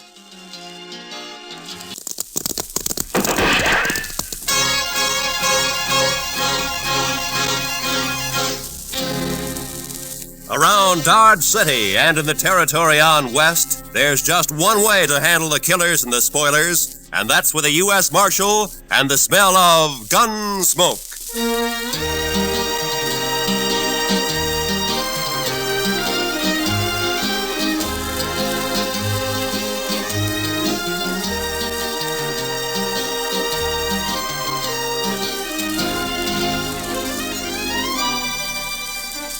Gunsmoke, starring William Conrad. The story of the violence that moved west with young America. The story of a man who moved with it. Matt Dillon, United States Marshal.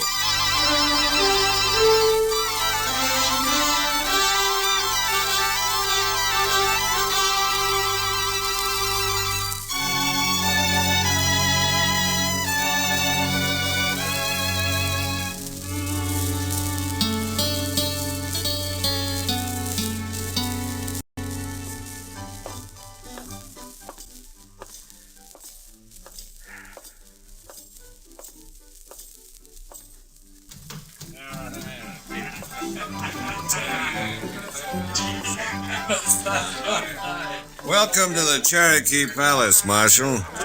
I see you received my complaint. I got it, Mingo. Where's Stanley? Where do you think? Upstairs. Brandy? Naturally. She always does mother him when he's in trouble.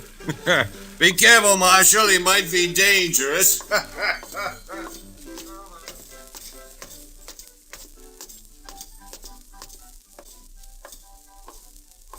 Well, Marshal, you got a sweet word for Dixie? Yeah. Move. Oh, it's not very sweet. It was to the point. Say hello to Jim for me, huh?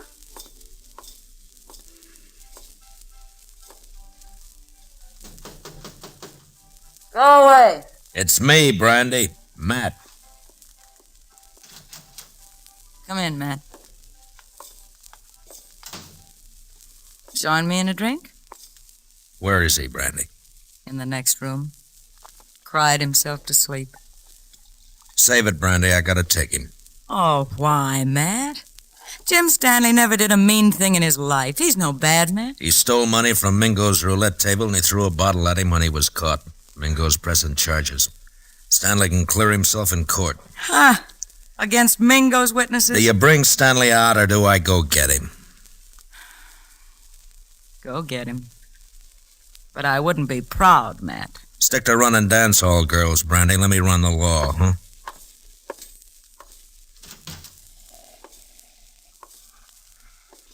Stanley? Stanley!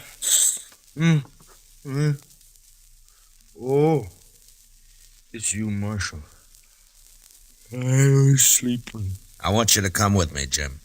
Come with you? Sure, Marshal. You better get up. Come on. Come on. Oh, yeah.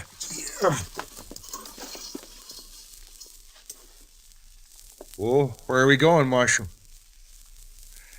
Would you like to visit my ranch? I got a new colt. The prettiest little sorrel you ever saw. Jim.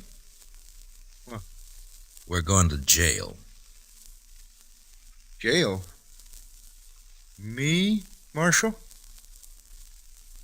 Do I have to? Yes, Jim. I've never been in a jail. I'm sorry, Jim. No. I can't go in there. No, Marshal, I ain't never been locked up before. Please, don't make me. I have to. I didn't mean to do it, honest. I just lost my head when I realized my money was gone. I wouldn't have kept those chips. I know that. I just grabbed them. I don't know why. They were there, and I just grabbed them, and then Mingo started in on me. He kept saying things, bad things about... Take it easy, Jim. I wouldn't have cared, except that, well, Dixie was there. He kept yelling at me that I was a thief, right in front of her. I tried to make him stop, and he wouldn't. Then something happened. The bottle was there. You threw it at Mingo? No, I just threw it, Marshal. I was crazy. I didn't mean to hurt nobody. I believe you, Jim. Marshal, will you ask Dixie to come and see me later? Yeah, sure, I'll ask her. Thanks. I just want to tell her not to blame Mingo for all this. She might say something or give up her job. Don't worry, Jim. I don't think Dixie's going to give up anything.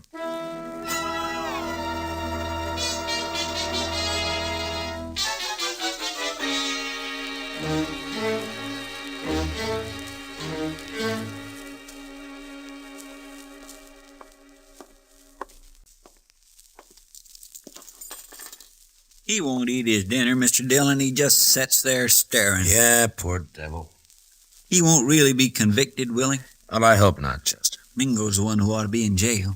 Look, Chester, this isn't exactly my idea of justice either. A shady gambler against a simple-minded horse rancher. Hello, Marshal. Bye, Chester. Oh, goodbye. I'll run along. You stay put, Chester. Oh, now, Marshal, I want to be alone with you. I sent for you to come and visit Jim Stanley, and you better be nice to him. Most fellas are tickled pink if I like 'em. They say I'm pretty. You're pretty enough. That's better. I knew you liked me. I said you were pretty. I didn't say I liked you. Oh, now that's nasty. Would you like to hear what I really think of you? No, don't bother. I get the idea. You're Mingo's girl. When I feel like it. And why do you have to tease a man like Stanley, drive him to drinking and gambling and trouble like he's in now? He's sweet. He thinks I'm beautiful. Yeah. But even men like him wake up. Stick to Mingo.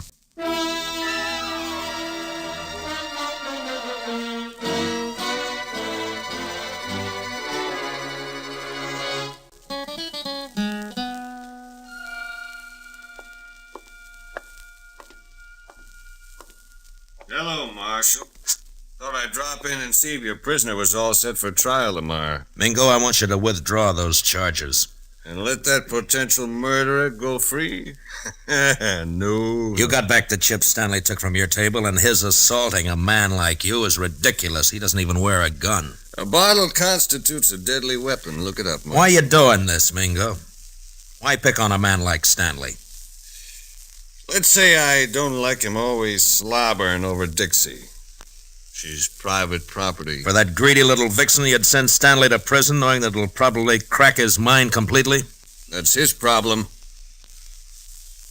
You don't understand, Mingo. I don't like to see people pushed around. Well, don't cross me, Marshal. I already have. People get dead that way. Yeah, so I've heard. Now, just who are these witnesses of yours against Stanley? Ned Cole, Saginaw Henry. Both on your payroll? Dixie. Some of the other girls. All working for you, huh? Jim Stanley's as good as convicted, Marshal. There's not a thing you can do about it.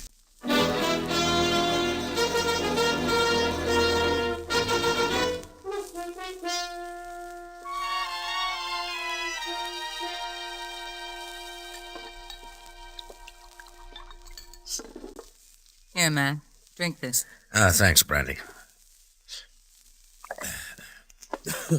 You know, all you need to do is stop fighting yourself, Matt. You're mixed up. Yeah, that's sure true, Brandy. You know, it's funny when it's something you can fight with your fists and your guns, it's easy, but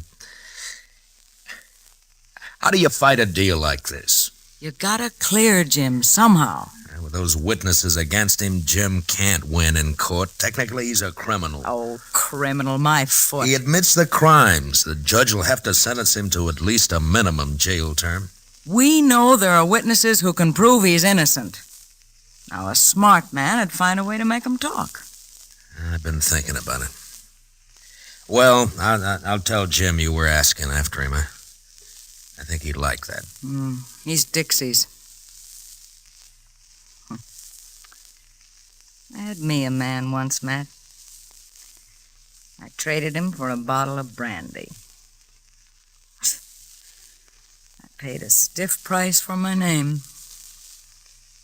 You're not through yet, Brandy. Oh, sure. I play mother to everybody. Take everybody's troubles on my shoulders. Help salve my conscience. Don't ever hurt a person, Matt. You never get through paying for it.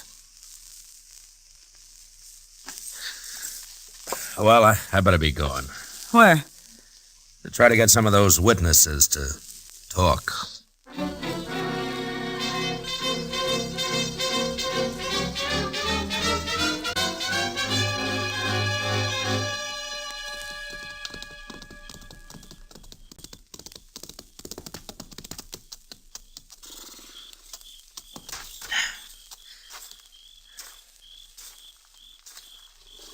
Hello, Saginaw. Huh? Oh, it's you. I've been looking for you. And you've been looking for trouble. Well, you're beginning to sound like your boss, Mingo. It's late. What do you want? I want to read you something from this book. What book? This law book. Oh, so? First law I see says that anyone giving a drink to an Indian is liable to fine up to $500. I saw you buy an Indian Pete a drink only last week. Pete's a stable boy. He ain't no savage. Law doesn't say savage, says Indian. Pete's an Indian, so technically you broke the law. You can't make Next one says any man that disrobes in a public place is guilty of committing a public nuisance. Carries a fine of $100. Look, what the devil is all this? I saw you breaking a horse down in Harrison's Corral a little while back. You took your shirt off, and that's disrobing in a public place. Technically. You can't get away with this, Dillon. How much you make a month, Saginaw? 50, 75. Uh-huh. Well, the way it looks, I can get you fined on enough of these laws to keep you broke for about 5 years. 5 years? Then we can start all over again. You're bluffing. I never even heard of these laws. Well, look for yourself here.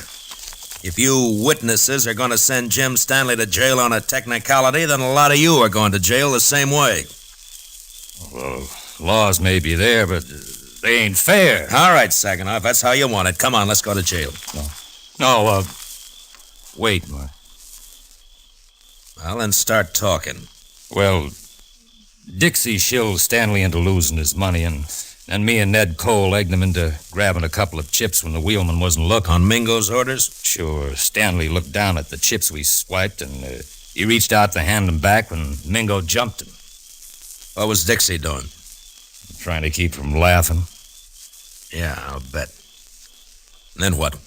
Mingo rode Stanley hard to make him break down in front of Dixie. And finally, the poor lunkhead seemed to go crazy. He yelled and tossed a bottle at the bar. Not at Mingo? No, missed him by 10 feet. Stanley was just working off his mad by busting the bottle. Paid for it. I guess he had the right. Yeah, I guess he had. First, I think Mingo was just deviling Stanley, and then he got the idea to press charges and send him to jail. We got orders out to testify. Uh-huh. Well, thanks, Saginaw. Marshal, I'd like you to know something. Yeah? I'm glad I told you about Stanley, because framing him into prison isn't my idea of something to be proud of. It shouldn't be.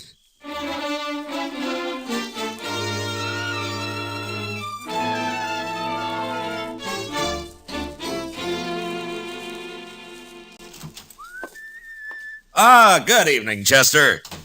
My, what are you so happy about, Mr. Dillon?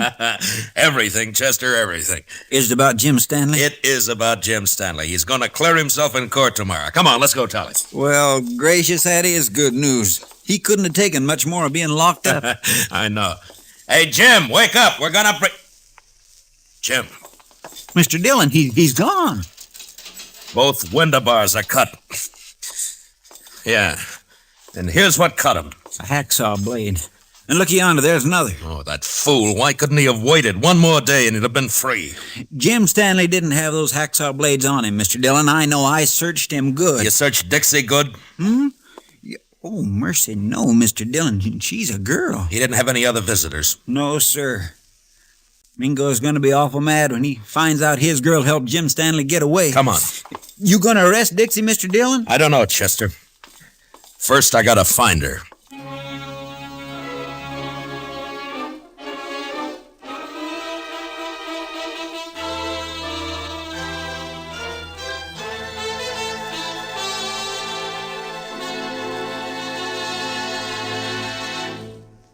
We will return for the second act of Gunsmoke in just a moment. But first, every Sunday on CBS Radio, hear both sides debate the issues on Pick the Winner. It's a program that brings in the top people from Democratic and Republican camps, standing their ground and delivering their views on the biggest questions of the campaign. Don't miss Pick the Winner, Sundays between now and November, to be fully informed when it comes time to vote. And remember, straight through election time, make CBS Radio your election headquarters. Now, the second act of Gunsmoke.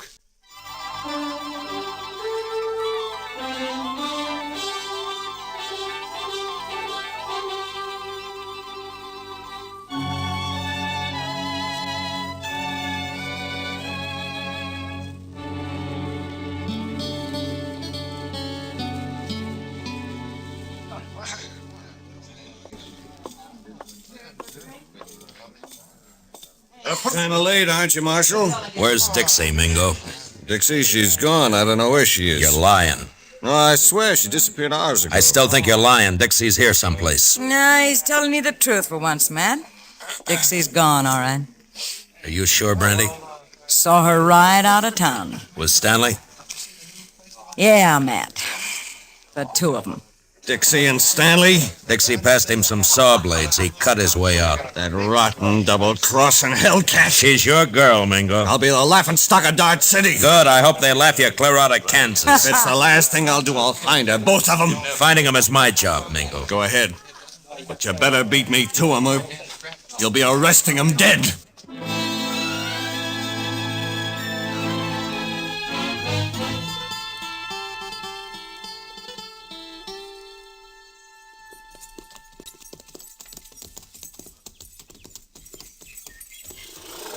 Well, they stopped here, all right. Probably changed horses and got some supplies. That wasn't why Stanley came home. Look, Chester. What? Water in the stock trough is right up to the top, and the barn's open. Feed pulled out where the stock can reach it. Even scared to death, Jim thought about his animals first. Mr. Dillon, you think Mingo's trailing Stanley and Dixie, too? Perhaps. It's one good reason why we'd better catch him quick. Come on.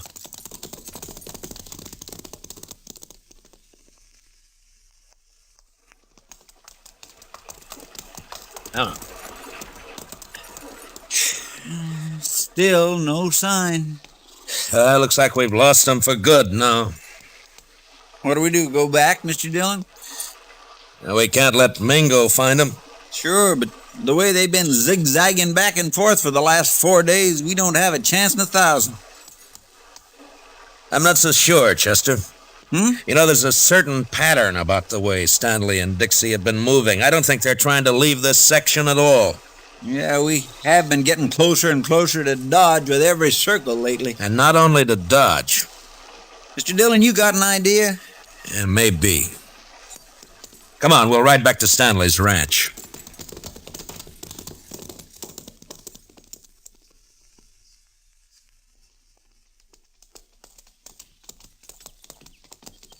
You think they came back here? I will soon find out. But from what we saw here before, I'll bet Stanley's not the kind to stay away from his ranch for very long. What? Hit the dirt, kid. Behind the trough. Yeah. It's Jim Stanley. There's his horse. Yeah. All right, keep your eyes open. Stanley!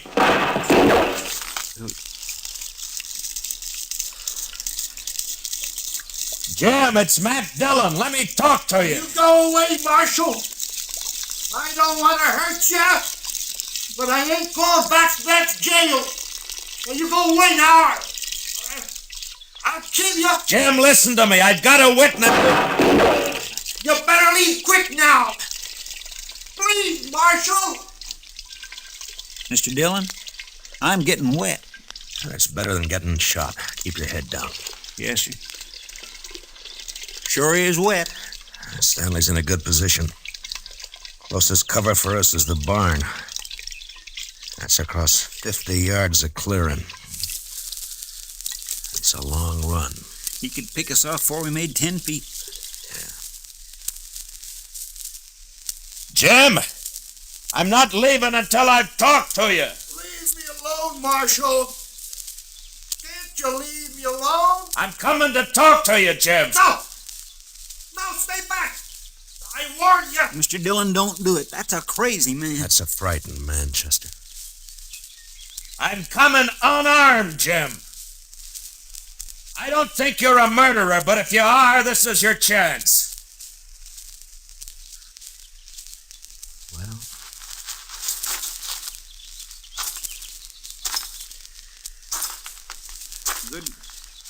Good luck, Mr. Dillon. Mr. Dillon! Stanley's shot sliced across my side like a branding iron. It was all I could do to ignore my fear and keep going. But somehow I reached the ranch house alive. And I opened the door.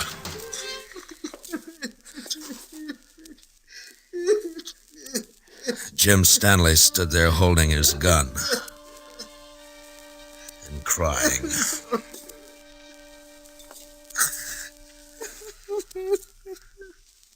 Jim? I didn't mean it. I didn't mean it. I was only trying to scare you. I'm not a killer. I never shot anybody in my life. Honest, Marshal, I can't even shoot a rabbit. I know that, Jim. I'm afraid. I've always been afraid of things. I try to be like other people, and it only seems to bring trouble. You can stop being afraid of the law and jail right now. It's all over with. You mean that, Marshal? Really? Really? But I shot you. Did you? I don't recall.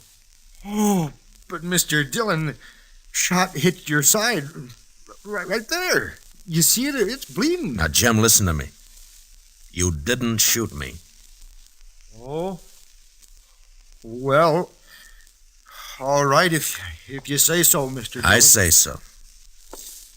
Here, I'll take that rifle.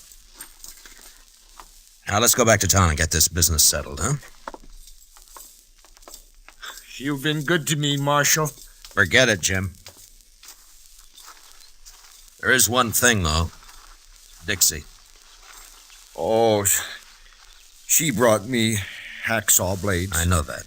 She said you were going to hang me and that I had to escape. She kept saying it. Uh-huh, she was riding with you. But where is she now? Oh, she left me last night. I was glad. I was nearly wild listening to her talk about you and prison.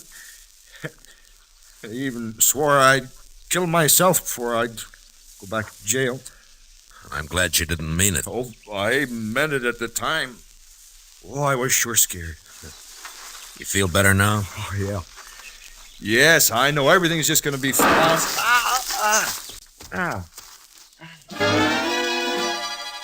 The rifle slug splashed the side of Jim's face with red, and he crumpled into the dirt. From the water trough, Chester opened up and drew the fire of whoever was hiding in the hayloft of the barn. I could see a gun barrel poking out from the side of the hayloft. I picked up Stanley's rifle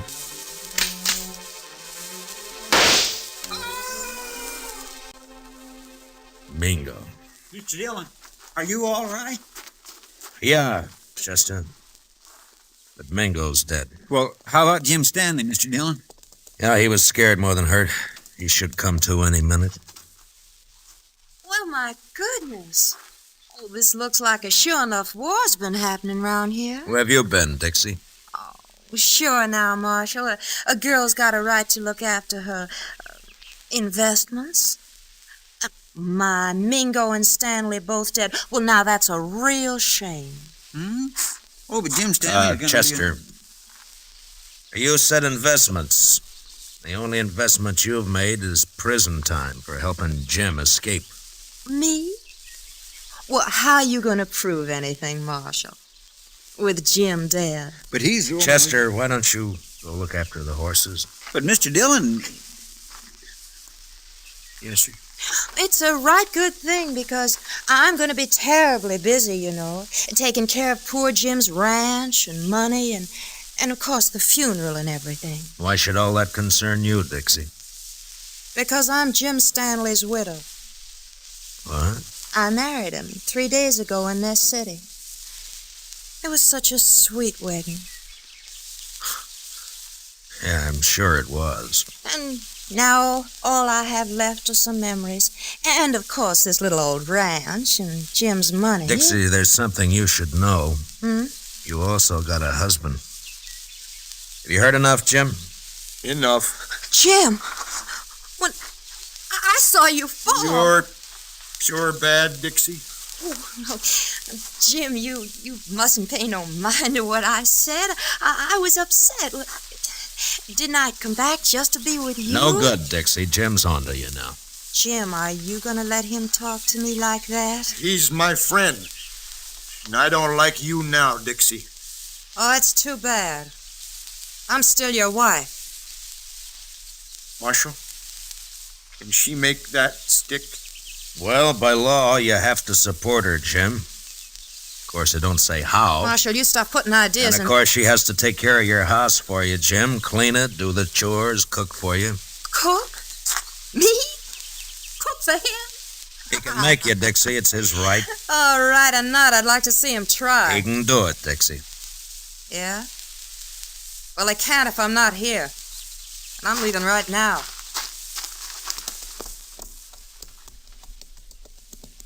You want to ride into town with us, Jim? No. I think I'd rather stay here for a while, Marshal. If it's all right. Yeah, sure. I'll fix it. But in a few days, when you feel like it, come in and see me, and we'll help you get that divorce taken care of. Divorce? On grounds of desertion. She just deserted you, remember? Chester and I are your witnesses. Oh. Well, thanks, Marshal. I sure do thank you. So long, Jim. Goodbye, Marshal. Bye. Come on, Chester, let's go. He's had it too rough out here on the frontier, hasn't he, Mr. Dillon? Jim Stanley, I mean. It's addled him, sort of. Yeah, I guess that's it, Chester. Men like him needs looking after. Yeah, we got all kinds out here, Chester. Come on, let's get back to town.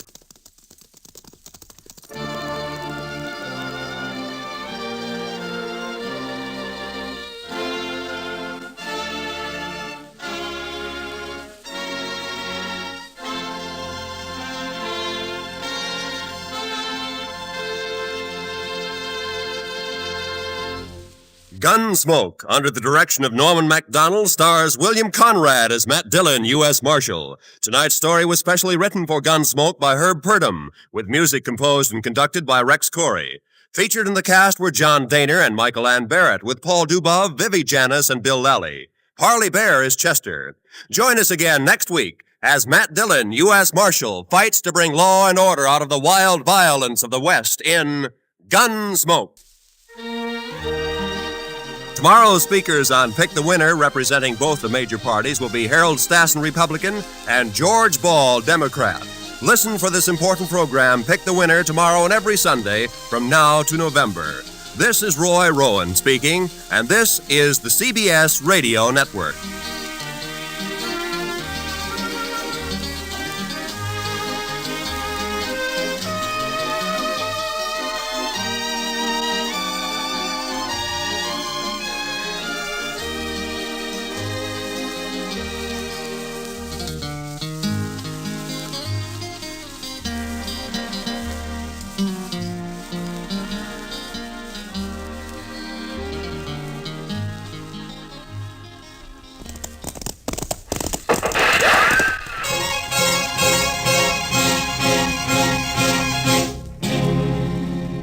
Around Dodge City and in the territory on west, there's just one way to handle the killers and the spoilers, and that's with the U.S. Marshal and the smell of Gunsmoke.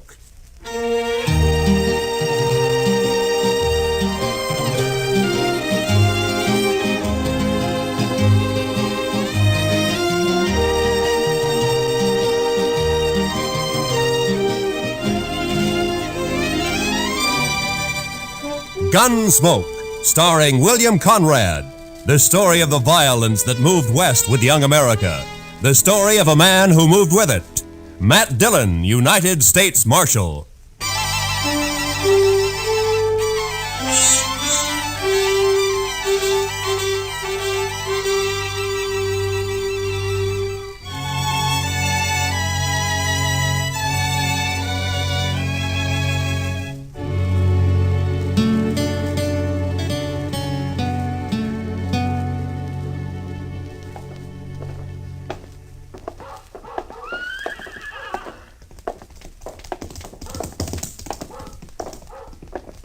There it is. Yeah. Wonder if he's in.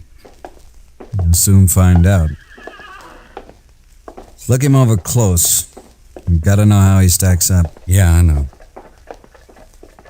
Hope he doesn't recognize us. He won't. Come on.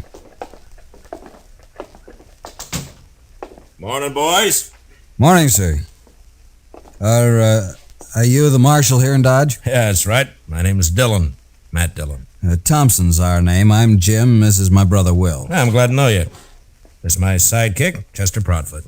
Pleased to meet you. Howdy. Yeah, Mr. Dillon, we're after some information. Huh? What kind of information? Well, you see, Will and I just brought a trail herd up from the Pecos country, around 2,000 head. We're holding them downriver a few miles. Oh, toward Walnut Creek? Yeah, I guess that's what they call it. You see, we planned to drive them on up toward Wyoming and put them on grass for a couple of months. We got thinking we might sell them here if we could get a fair price. Well, you shouldn't have any trouble. The market's good right now. So we've heard. And the only thing is, we don't know any buyers here. We were wondering if you might have an idea or two. I see. Well, let me see. I suggest you go talk to Clem Bates. He runs the bank down the west end of Front Street. Clem Bates, huh? Now, he'll know of any buyers that happen to be in town. Might even buy the herd himself if it's in good condition. Well, we'll go right down and see him now, Mr. Dillon. And much obliged to you, sir. Forget it. Coming, Will? Yeah. It's been a pleasure talking to you, Marshal. Thank you. Same to you. Goodbye. Well, they seem like a couple of nice men, Mr. Dillon. Yeah. Couple of strange ones, Chester. Wonder what they're here for. Why, to sell a herd of cattle. You heard what they said. Chester, when's the last time a trail driver came in here and asked me where to sell his cattle? Well, I don't recollect that one ever did before, but all the same... Of course not. They go to the bank or one of the saloons. They don't come to the jail. Then why do you figure the Thompsons did? Well, I got an idea they might be sizing me up. I think that's the kind of information they wanted. But why? I don't know. Maybe they're planning something they think I might interfere with. What do you say we ride out to Walnut Creek and find out if they really got a herd, huh? All right, Mr. Dillon, whatever you say. That older one, Jim. You know, there's something familiar. I can't quite place it. Thompson brothers, huh? Well, come on, Chester, let's ride.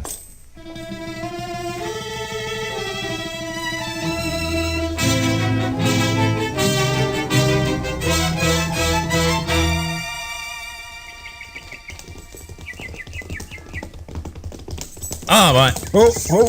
Oh. Well, they got a herd, all right, Mr. Dillon. Yeah, so they have, Chester. Well, let's drop in on him, huh? Come on.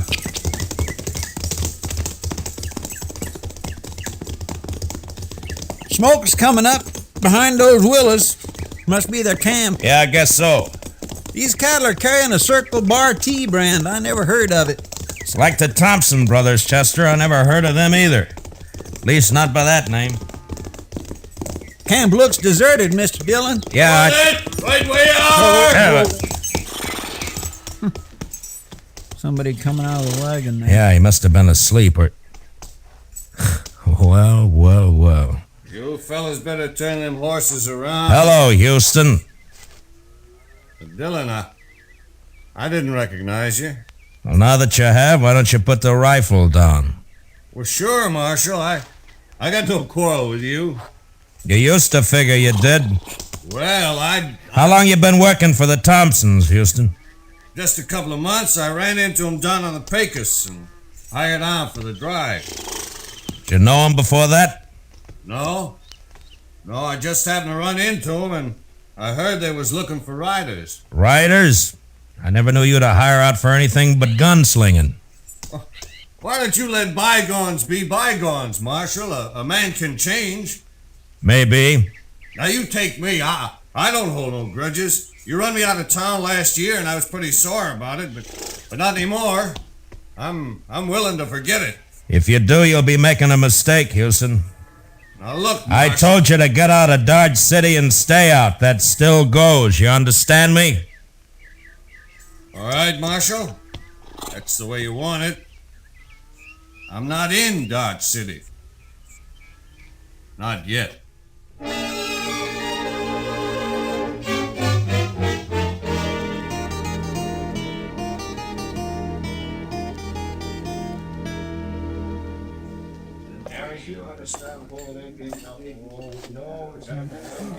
They don't seem to be in here, Mr. Dillon. Yeah, we'll wait, Chester. They will be sooner or later. Well, it was a real dull day up until now. Hiya, Kitty. Good to see you, Matt. Chester. You're on your own. What? Stick around, though, huh? All right, Mr. Dillon. See you later, Miss Kitty. All right, Chester. You like a drink? Not now, thanks, Kitty. I was looking for a couple of strangers in town, the Thompson brothers. Oh, yeah.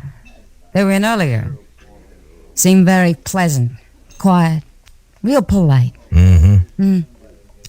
People aren't always what they seem to be, Kitty. Well, they mixed up in something, Matt? I don't know. Well, then what do you mean? I don't think their name is Thompson, and I don't think they came here to sell cattle. But they brought a herd in, Yeah, Matt. I know that. But I'm pretty sure I've seen that older brother somewhere before. Somewhere, sometime. You're suspicious of everybody, aren't you, Matt? Are you going to start that again? All right. But you got the wrong attitude, you know. You miss a lot that way. Yeah? Yeah. Someday you're going to miss... Over here at the Oh, bar, there they are now. I came in with Clem Bates. Will you excuse me, Kitty? Sure, Matt, sure. When you're through, come back. I'll be here. All right, Kitty, I'll see you. Hiya, Clem. I just bought myself 2,000 head of the finest cattle that's come north all summer. Yeah, they are in good shape. I rode out that way this afternoon. Marshal, we want to thank you again for putting us in touch with Mr. Bates. We're as satisfied with the deal as he is. How about a drink, Matt? Thanks, Clem. Later, maybe, huh? Mr. Thompson, do you know that you got one of the crookedest gunslingers in this part of the country working for you? No, I didn't know it. What do you mean? Man who calls himself Houston Jack. Houston Jack? Is he back in town? Well, not back in town exactly. I ran into him out at the trail camp.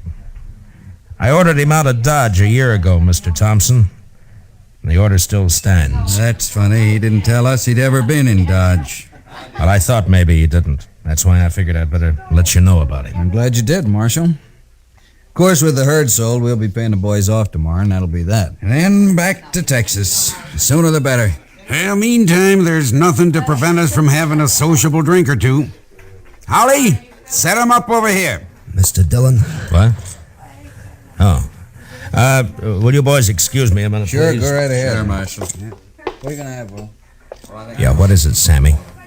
Could you spare me $1, Mr. Dillon? I need a drink awful bad.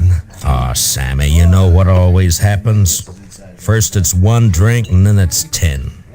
And I always end up by having to run you in. Oh, not this time, Mr. Dillon. Well, what's the matter, Sammy?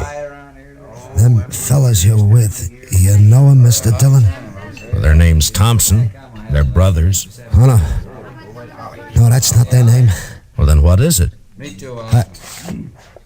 Gotta get out of here, Mr. Dillon. Wait a minute, Sammy. What the devil are you talking about? No, nothing, Mr. Dillon. Honest, I just remembered something. I gotta go right now.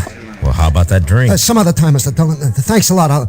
I'll remember it, too. Goodbye, Mr. Dillon. Well, what's wrong with Sammy, Matt? Did he smell a drink somewhere? Yeah, he must have.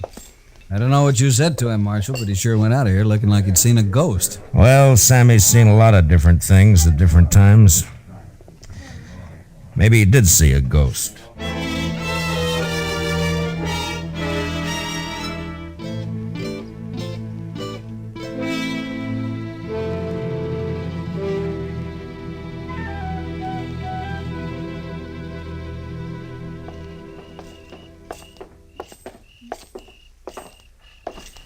I can't figure where he got to, Mr. Dillon. I looked in all the places he usually hangs out, but there wasn't any sign of him. Well, the ways of a drunkard and the ways of a woman, Chester, they're beyond all human knowledge. Yes, sir, I guess they are, Mr. Dillon. There's one thing certain, though. As blurry-eyed as he is, Sammy recognized those Thompson brothers. And that's more than I can do. Oh, maybe there's nothing to recognize. Maybe you just think you've seen them before. Yeah, maybe. Well, there's no use going back to Texas Trail. That's one saloon Sammy will stay clear of. I just don't know where to look, Mr. Dillon. I'll swear. Wait a minute, Chester.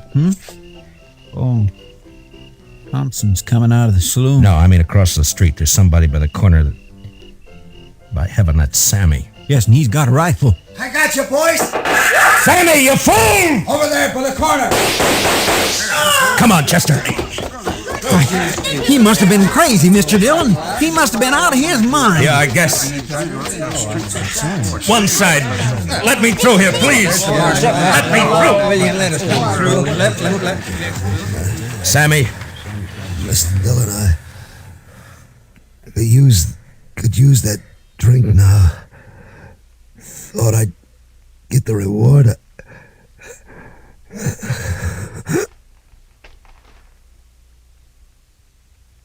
Sammy?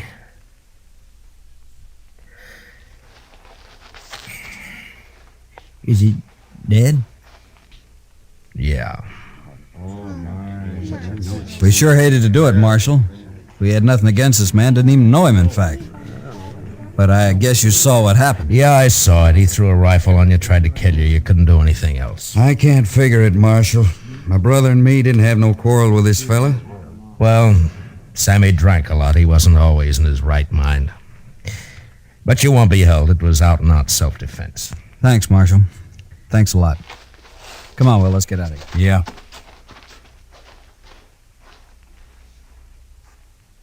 Well, it's too bad, Mr. Dillon. Sammy never meant no harm to anybody.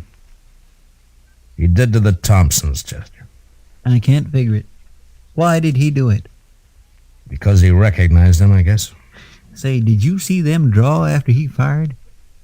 Yeah. Yeah, I saw him. They're fast, Mr. Dillon. Matt, What? Oh, Kitty. I heard him down the street calling for Doc. Who's hurt? Sammy got himself killed. Oh, poor little guy. Yeah. Matt, you got trouble, too. What do you mean? Houston Jack's in town. What? He's over at the saloon now, looking for you. Matt, he says he's gonna kill you.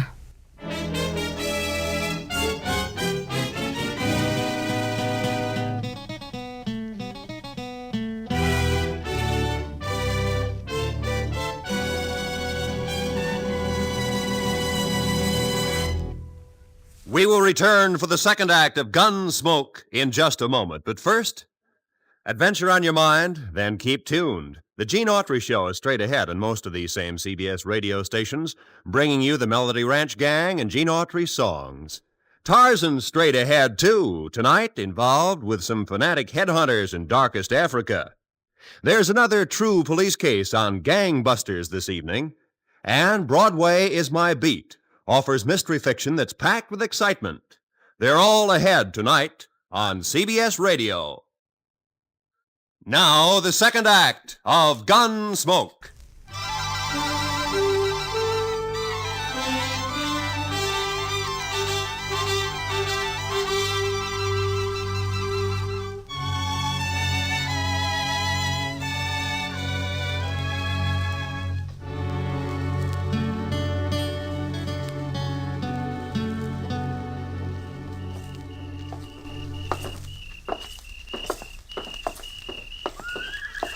I just can't figure it, Mr. Dillon. I never thought Houston'd have the nerve. Well, it's like a lot of things tonight, Chester. None of it figure. Mr. Dillon, you don't suppose he's gonna set you up for the Thompsons? No, they got their horses and left. They're not in here. Well, we'll soon find out. Come on. Watch the boys at the tables, Chester, and keep them off my back, huh? Yes, sir, Mr. Dillon. Maybe I wanted to leave town just at that time. I'll tell you one thing for sure. It wasn't that tin horn marshal that made me do it. You notice he's staying plenty clear of me. Hello, Houston. Dillon, you got nothing on me. I told you to get out of town, didn't I? I know, but you still got... I told you to stay out, didn't I? Yeah, but you had no right. What do you think you are? Why'd you come back?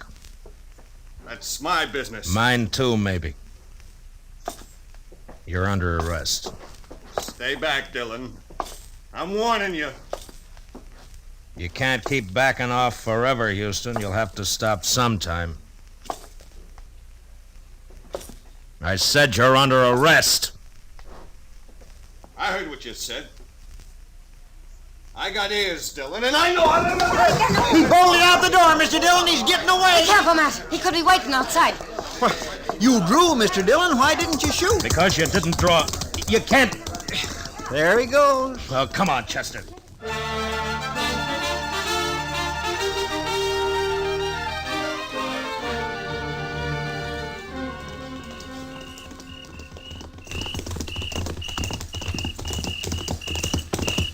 He can't be far ahead of us, Mr. Dillon. He's heading for the range camp.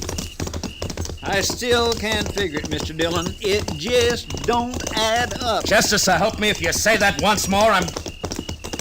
What's the matter, Mr. Dillon? Pull up. Bubba. Oh. What are we stopping for, Mr. Dillon? He's getting farther away every minute. Chester, I owe you an apology. You're right, it don't add up. Well, it's just a way of talking I have. I didn't intend... No, I mean it, Chester. Everything Houston Jack did tonight, it doesn't add up at all. He knew I'd jump him if he came into town. He's tough, but he's not that tough. He's not the kind of a man to force a gunfight just for a chance to show off. Yeah, but there wasn't any gunfight, Mr. Dillon. No, he turned tail and ran. That's not like Houston either. He'll be a laughing stock from here to the Pecos. Well, it's like I said, it just don't add... I forget what I was going to say. Chester, suppose the Thompsons wanted to get us out of town for a while, huh? You mean they put Houston up to that dido so's we'd chase off after him? Well, there's only one way I know to find out. Come on.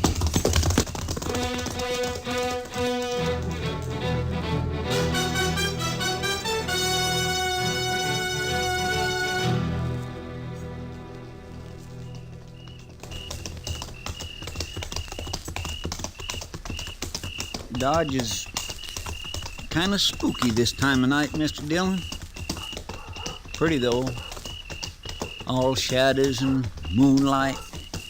Yeah. Man could do a fair job of shooting tonight. My... Sometimes I think Kitty is right about you, Mr. Dillon. Meaning? No heart. Maybe not, Chester. No offense, Mr. Dillon. Oh, forget it. You know, Chester, there's something about moonlight connected with those Thompson brothers. I wish I could remember what... Chester, don't look. Just ride straight ahead. Keep riding. There are 4 horses tied over there by the bank. Uh-huh. So that's it. One of them's been run. He's wet. I can see it in the moonlight. Houston must have circled back. Him and the Thompsons. Yes, but what about that 4th horse, Mr. Dillon? It's probably Clem Bates. They'd have to have him. The vault's locked at night. All right, around the corner now. They may be watching from the front windows. The Thompson brothers. I wouldn't never have figured them for a bank holdup. Yeah, well. All right, we'll leave the horses here. Slip back to the side entrance. Yeah. Ho.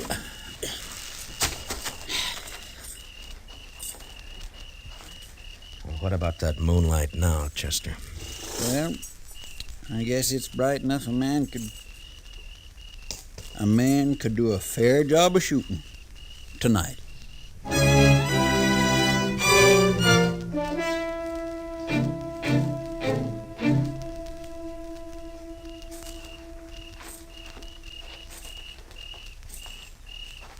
No sign of life, Mr. Dillon. Yeah. They're in there, though. Side door's open.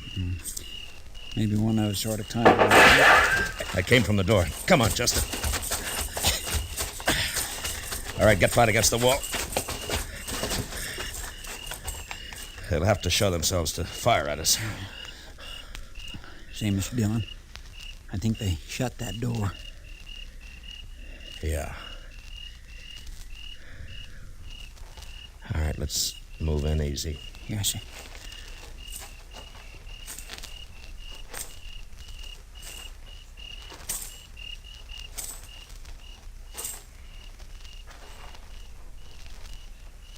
It's shut all right. I'm going to try the door. If it opens, flip a couple of shots in. Yes, sir.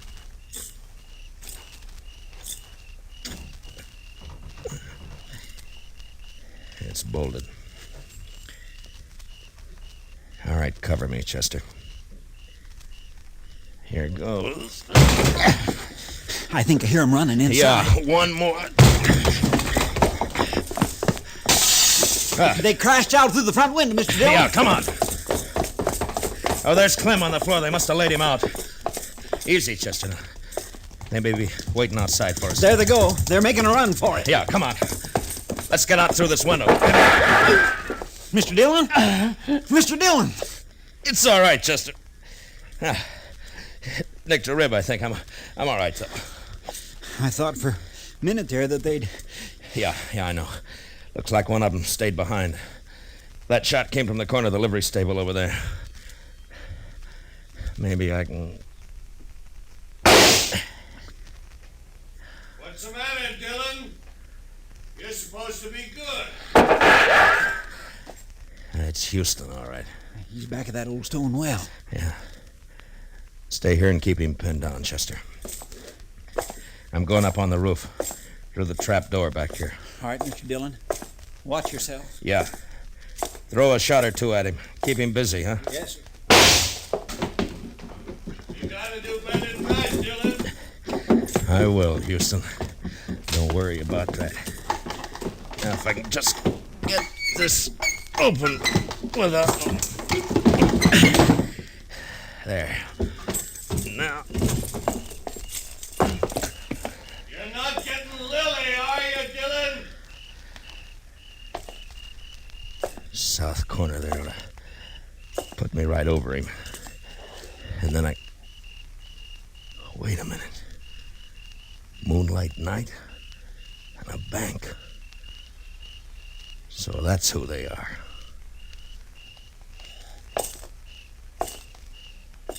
Houston! Up here! You're under arrest. Drop your gun. I'll drop it. Last chance, Houston. Your last chance. All right, then. So long, gunslinger. I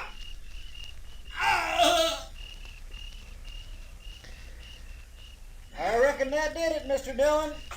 Yeah. Moonlight's real bright up here, Chester. All right, Chester, I'm coming down.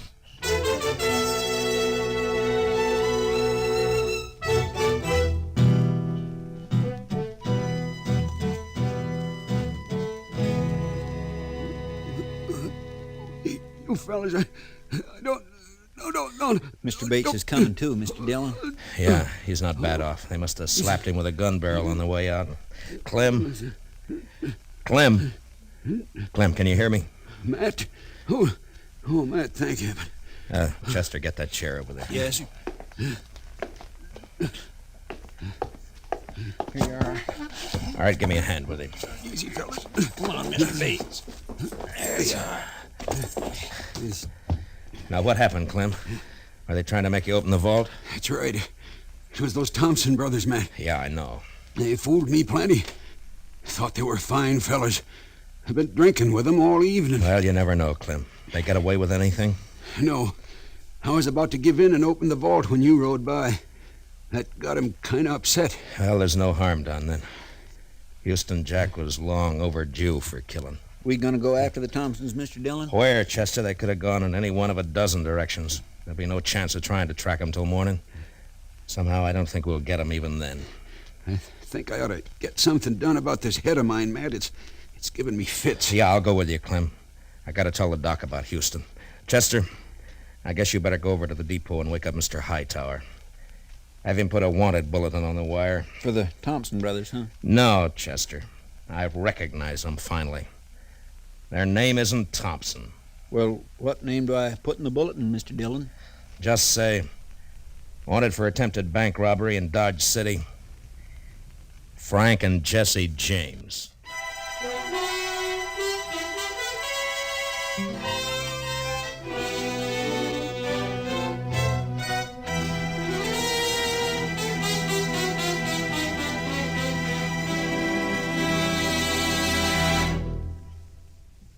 Gunsmoke, under the direction of Norman MacDonald, stars William Conrad as Matt Dillon, U.S. Marshal.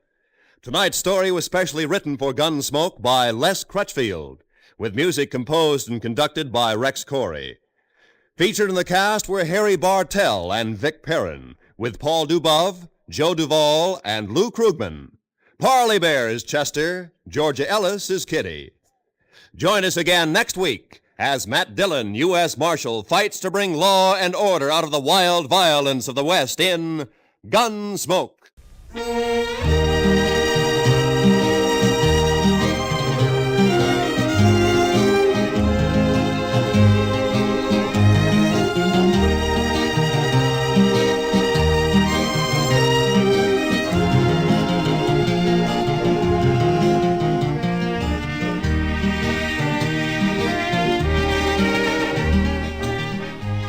Sundays in the daytime, CBS Radio brings you a unique series of political debates, a program called Pick the Winner, on which the major parties select their highest authorities to discuss important election issues.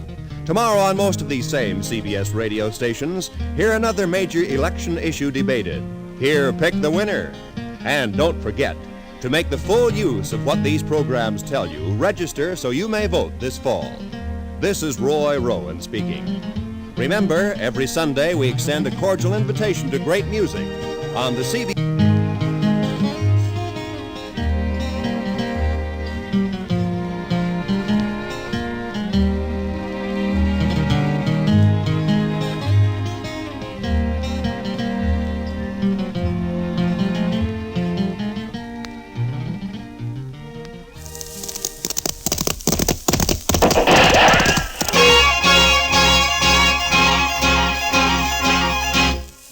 Around Dodge City and in the territory on west, there's just one way to handle the killers and the spoilers, and that's with the U.S. Marshal and the smell of Gunsmoke.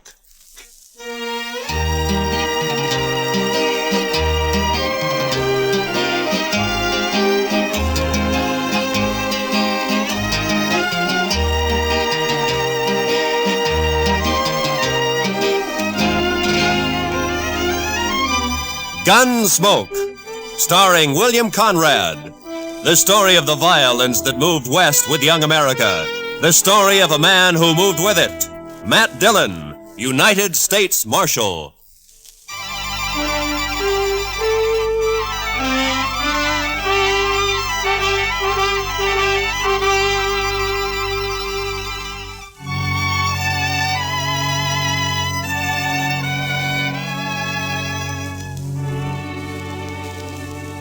They told us a man we'd been looking for, a murderer, was in a cow camp on the North Fork of the Canadian River, about 100 miles south of Dodge.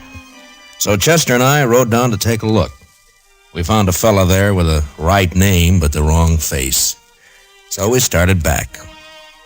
First night we camped in a dry, buffalo-rutted depression. The next morning I woke shortly after daybreak to find Chester already cooking breakfast. Morning, Mr. Dillon. Meat'll be done soon. Is the coffee made, Chester? That's what I need. It's boiling. I didn't make much, though. I thought I'd better save our water. You know, Chester, I'll bet right now the doc's back there in St. Louis, holed up in some fancy hotel, still asleep. That's quite a thought, sir. Yeah. Him right in the middle of St. Louis and us way out here on the prairie. I'll bet he's even got sheets on his bed. I wouldn't be surprised, Mr. Dillon. Doc said this was one vacation he was going to splurge on. He's riding the Santa Fe both ways. Well, meat's done. I cleaned off this rock here to cut it on. Oh, good.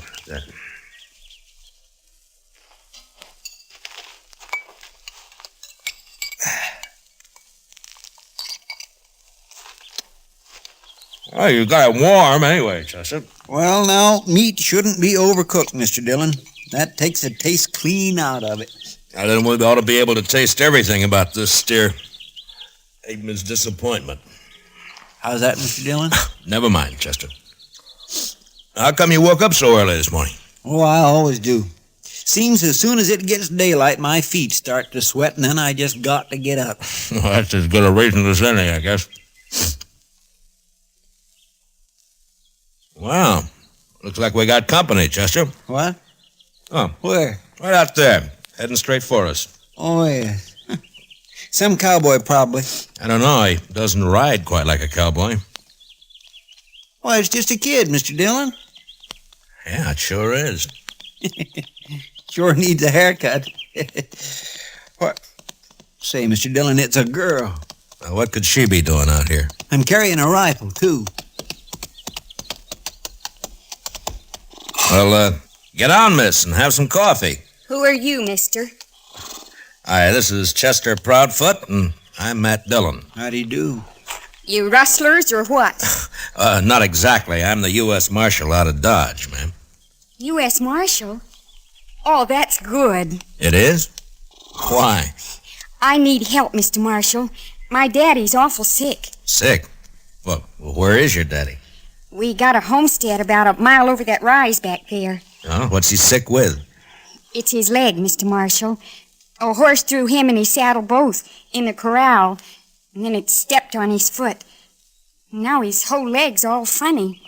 He's got a fever, too. Mr. Dillon, that sounds like it. Yeah, I know, Chester. Tell me, miss, when the horse stepped on him, did it cut his foot, break the skin anywhere?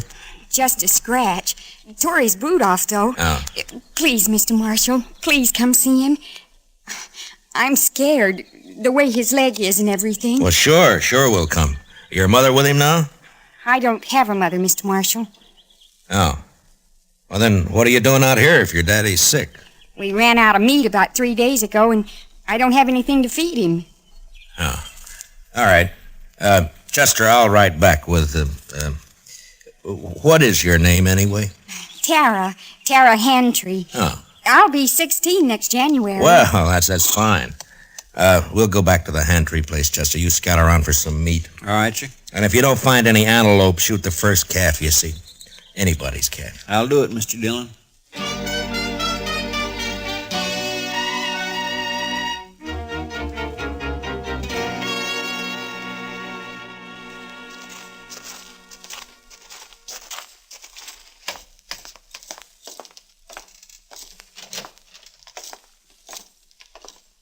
He's in the sleeping room, Mr. Marshall. No.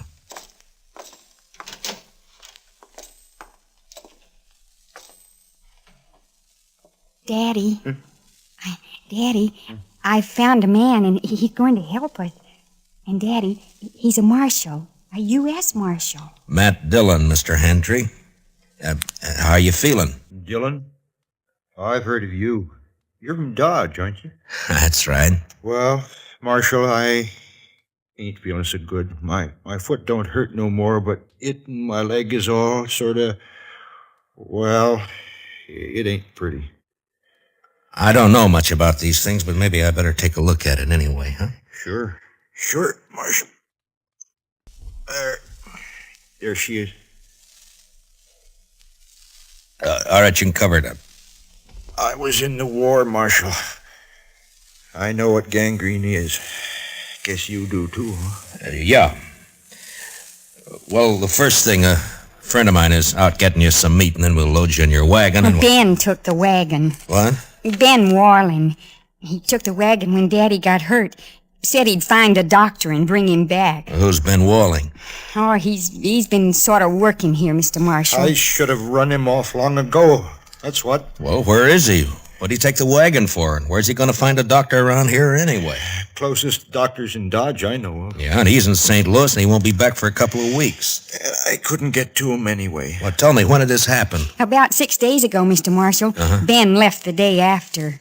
Well, you think he's coming back? Did he steal the wagon or what? He comes back here and me not able to get around.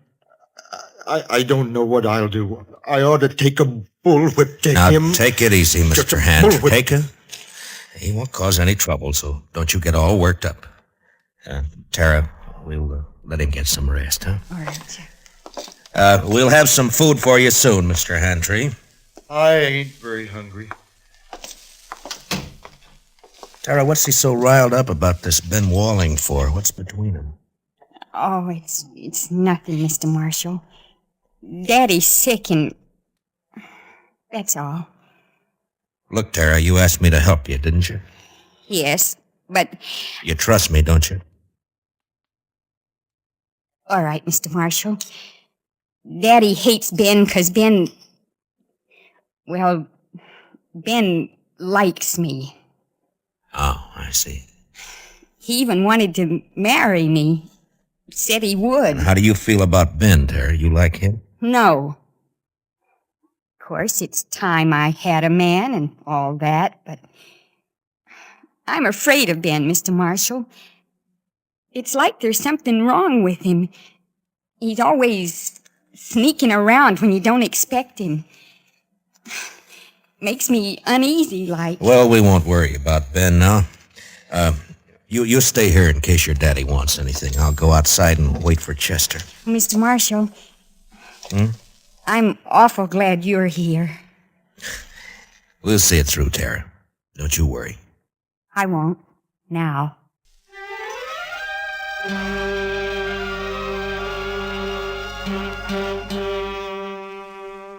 I went outside and walked over to the small corral that stood nearby. There I rolled a smoke and looked out across the flat distances of the prairie. And I wondered how anyone could survive in all that emptiness.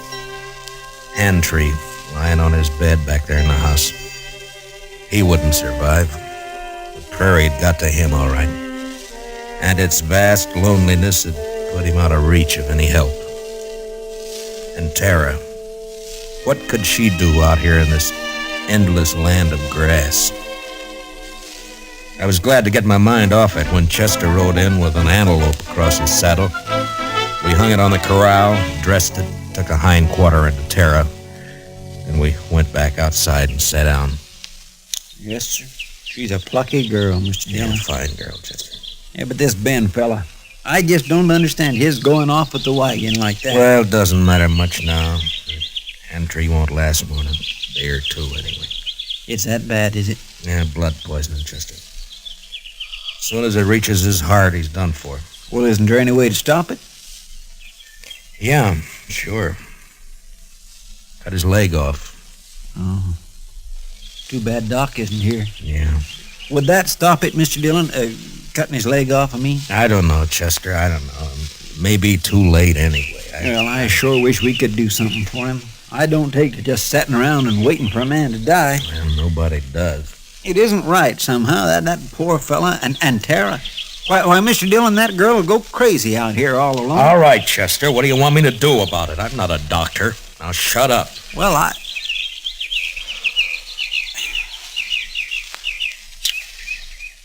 Mr. Dillon, you could do it. I know you could. Do what? Be a doctor. Long enough to save Mr. Hantry's life. Are you anyway. out of your head? No, sir. Then what are you talking like that for? The most I ever did was doctor a horse for the colic. That's fine training for this, isn't it? I know. I couldn't do it. I just plain don't have the spirit. But you do. Oh, why didn't I leave you back in Dodge? It wouldn't have mattered anyway, Mr. Dillon, because you would never just stand by and let a man die. Now, let's go talk to him, Chester. Yes, sir, Mr. Dillon.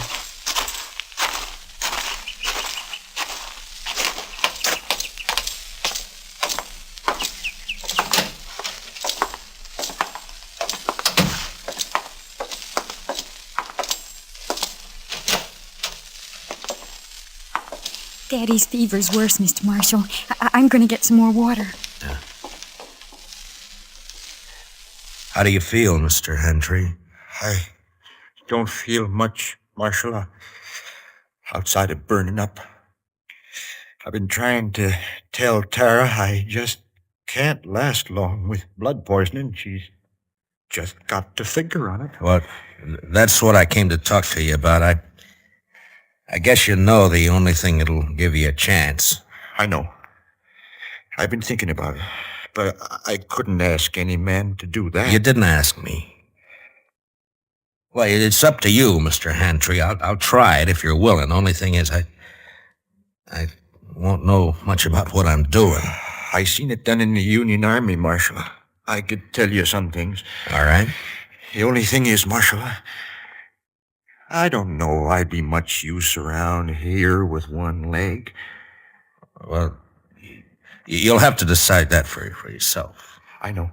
You could move to town, Mr. Hantry, you and Tara. Yeah, that's it, Tara. If it was just me, I wouldn't do it, but I can't leave Tara alone. Now, if I can help it, I can't. All right, Marshal. Let's do it. You're a brave man. No, Marshal. I just don't have any choice. Come on. Let's get it over with. You got any liquor in the house? There's a jug of corn out in the kitchen. Get it, Chester. You can start drinking it while we're getting everything else ready. Tell Tara to start boiling a lot of water. Yeah. I'll talk to her in a few minutes. I'll be right back.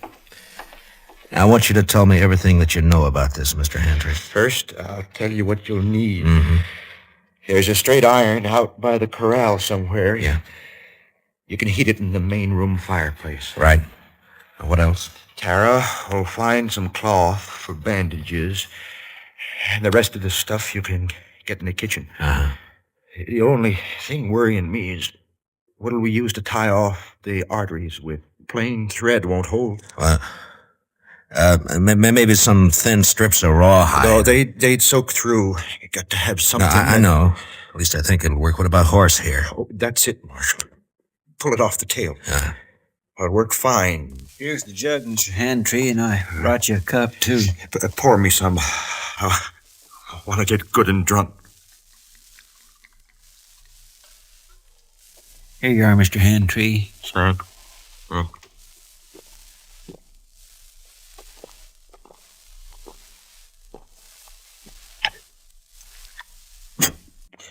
You know, I ain't been drunk in the daytime since we got the news about President Lincoln in the spring of 65.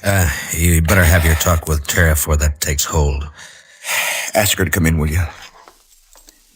Come on, Chester, we got work to do. Yes, sir. Good luck, Mr. Handtree. Thanks. Well, Marshal? Yeah? Marshal? I'll try to make it easy for you. Yeah, sure.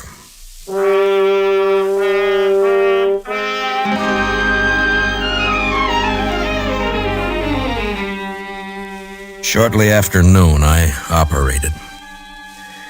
Whether it was the corn whiskey or his own hard courage, I don't know, but Handtree never whimpered.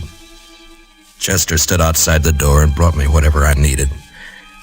Tara waited in the kitchen, boiling more water and thinking her own thoughts. Maybe it was harder on her than any of us.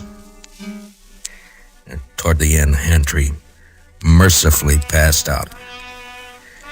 When I'd finally finished bandaging him, I was kind of faint myself. I'd done everything I could. I just hoped I'd done it right. How is he, Mr. Dillon? You'll have to clean up in there, Chester. I've got to get outside for some air. Yes, sir, I'll do it.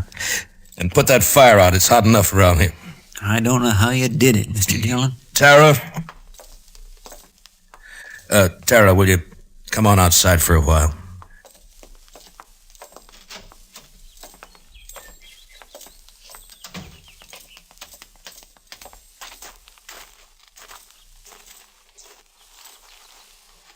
Is Daddy all right?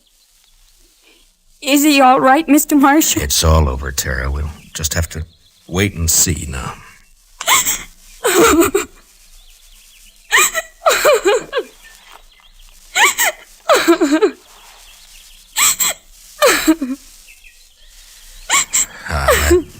There now, Tara. He's all right. I'm sorry, but it took so long. I thought you'd never finish. He didn't feel much, Tara. The corn liquor worked fine. Fine. Will he get well now? Well, I hope so, Tara. I hope so. Mr. Marshall, are you gonna wait and see? Now, Tara, you don't have to worry about that. Chester and I'll be here as long as you need us. I just wanted to be sure. Can I go see Daddy now? Well, as soon as Chester comes out, Tara, then you can. All right. I'll wait, Mr. Marshall.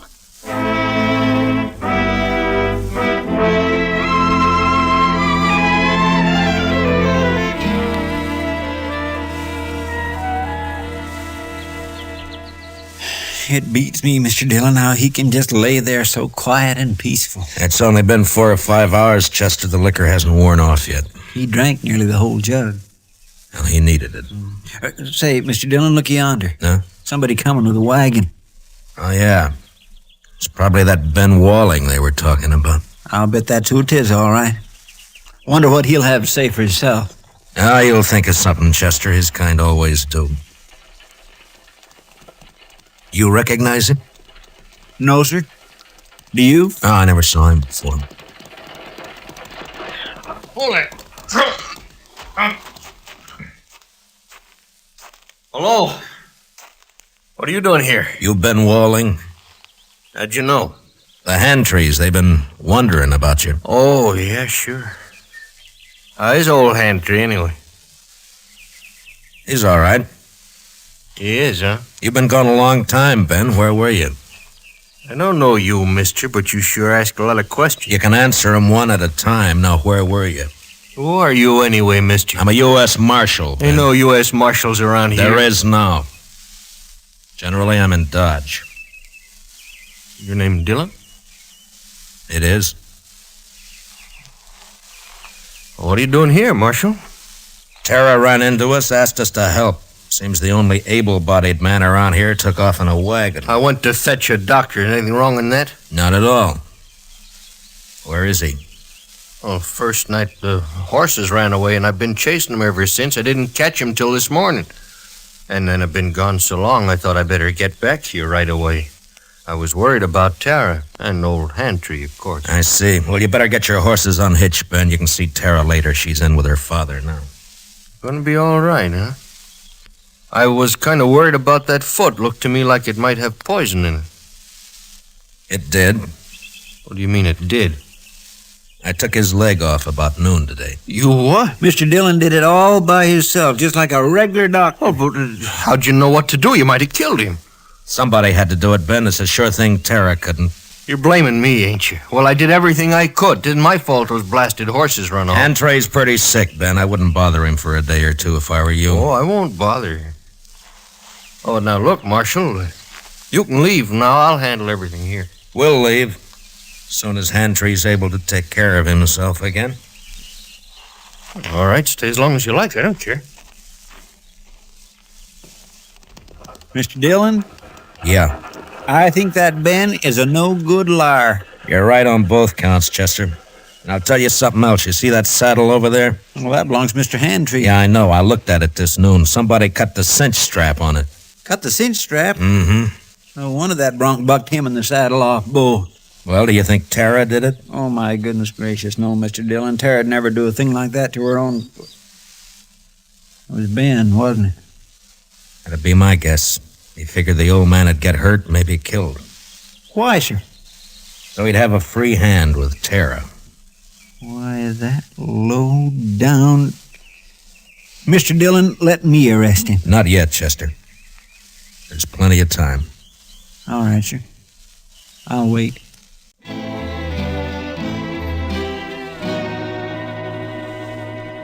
There wasn't as much time as I figured. Hantry had a bad night, and by morning he was so weak he couldn't lift his head. I tried to take his pulse, but I could hardly find it. Maybe I'd operated too late. Maybe the poison had already moved up into his body. I didn't know. I had no way of knowing. So there was nothing to do now but wait.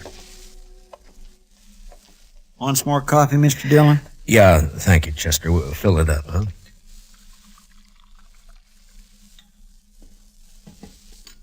Tara won't eat anything at all, sir. She just sits there by his bed, hasn't slept a wink I know of. Well, it's her father, Chester. He's all she's got. I never thought much about it before, Mr. Dillon, but seeing Tara, I kind of wish I had a daughter. You'd have to change your profession if you were going to take care of a daughter, Chester. Why, I don't have any profession, Mr. Dillon. Oh, Mr. Marshall. Yeah, what is it, Tara? Please come. Daddy wants you. I think he's... You better come too, Chester. Yes, sir.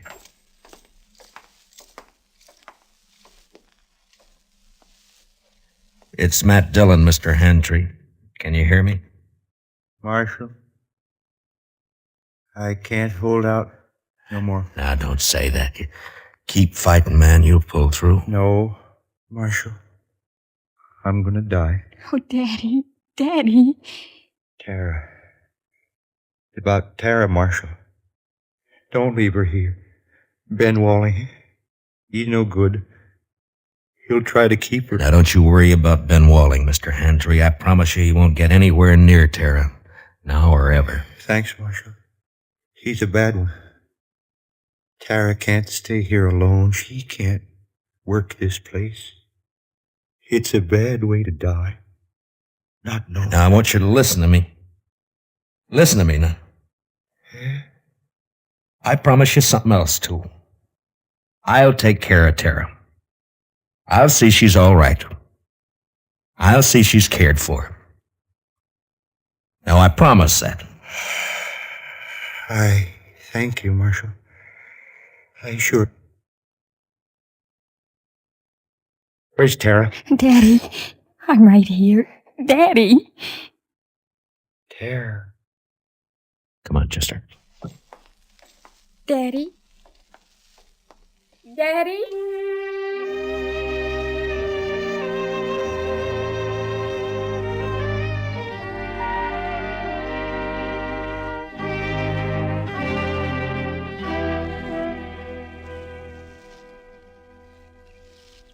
I don't know, Mr. Dillon. I don't think they'd have made out on this place anyway. Why not, Chester? Well, there just isn't enough water. That one little old spring is all they've got. Well, if they had a lake, it'd still be too much for Tara.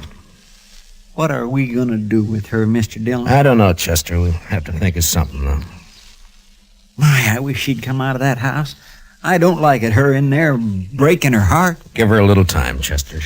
She'll be all right. Don't you move a finger, either one of you. Well, You're mighty careless with that rifle, Ben. Don't get smart with me, Marshal. I know what I'm doing. And what would that be? I heard you in there. Heard you promise to take Tara away.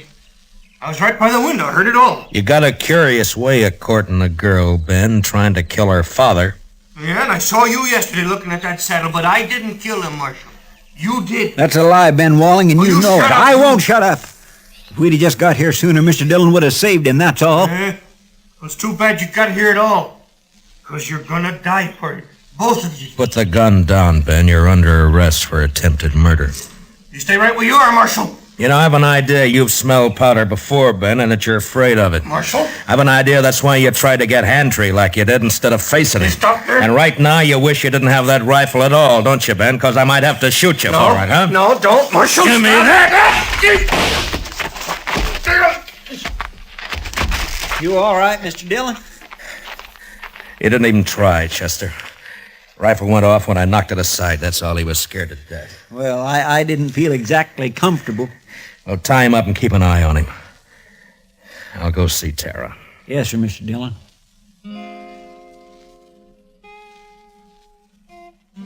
Late that evening, we buried Hantry out on the prairie, out in back of the little homestead. They would die now, too, and fall apart without him. The next morning, we loaded everything we could get into the wagon. With Tara beside me, we started out for Dodge. Ben Wallen never said a word. Chester led his horse, and they rode along ahead of us. I had plenty of time to tell Tara all about Dodge and how there were some good people there and how we'd find her a home and a family. She sat there, tight-lipped. She didn't say much, but she never once looked back.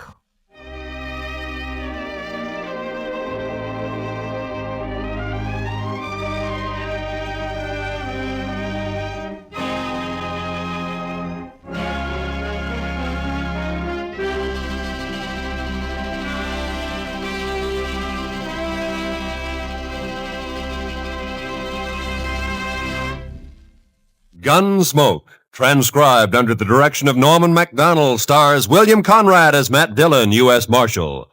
Tonight's story was specially written for Gunsmoke by John Meston, with music composed and conducted by Rex Corey. Featured in the cast were John Daner, Sammy Hill, and Larry Dobkin. Parley Bear is Chester. Join us again next week as Matt Dillon, U.S. Marshal, fights to bring law and order out of the wild violence of the West in Gunsmoke.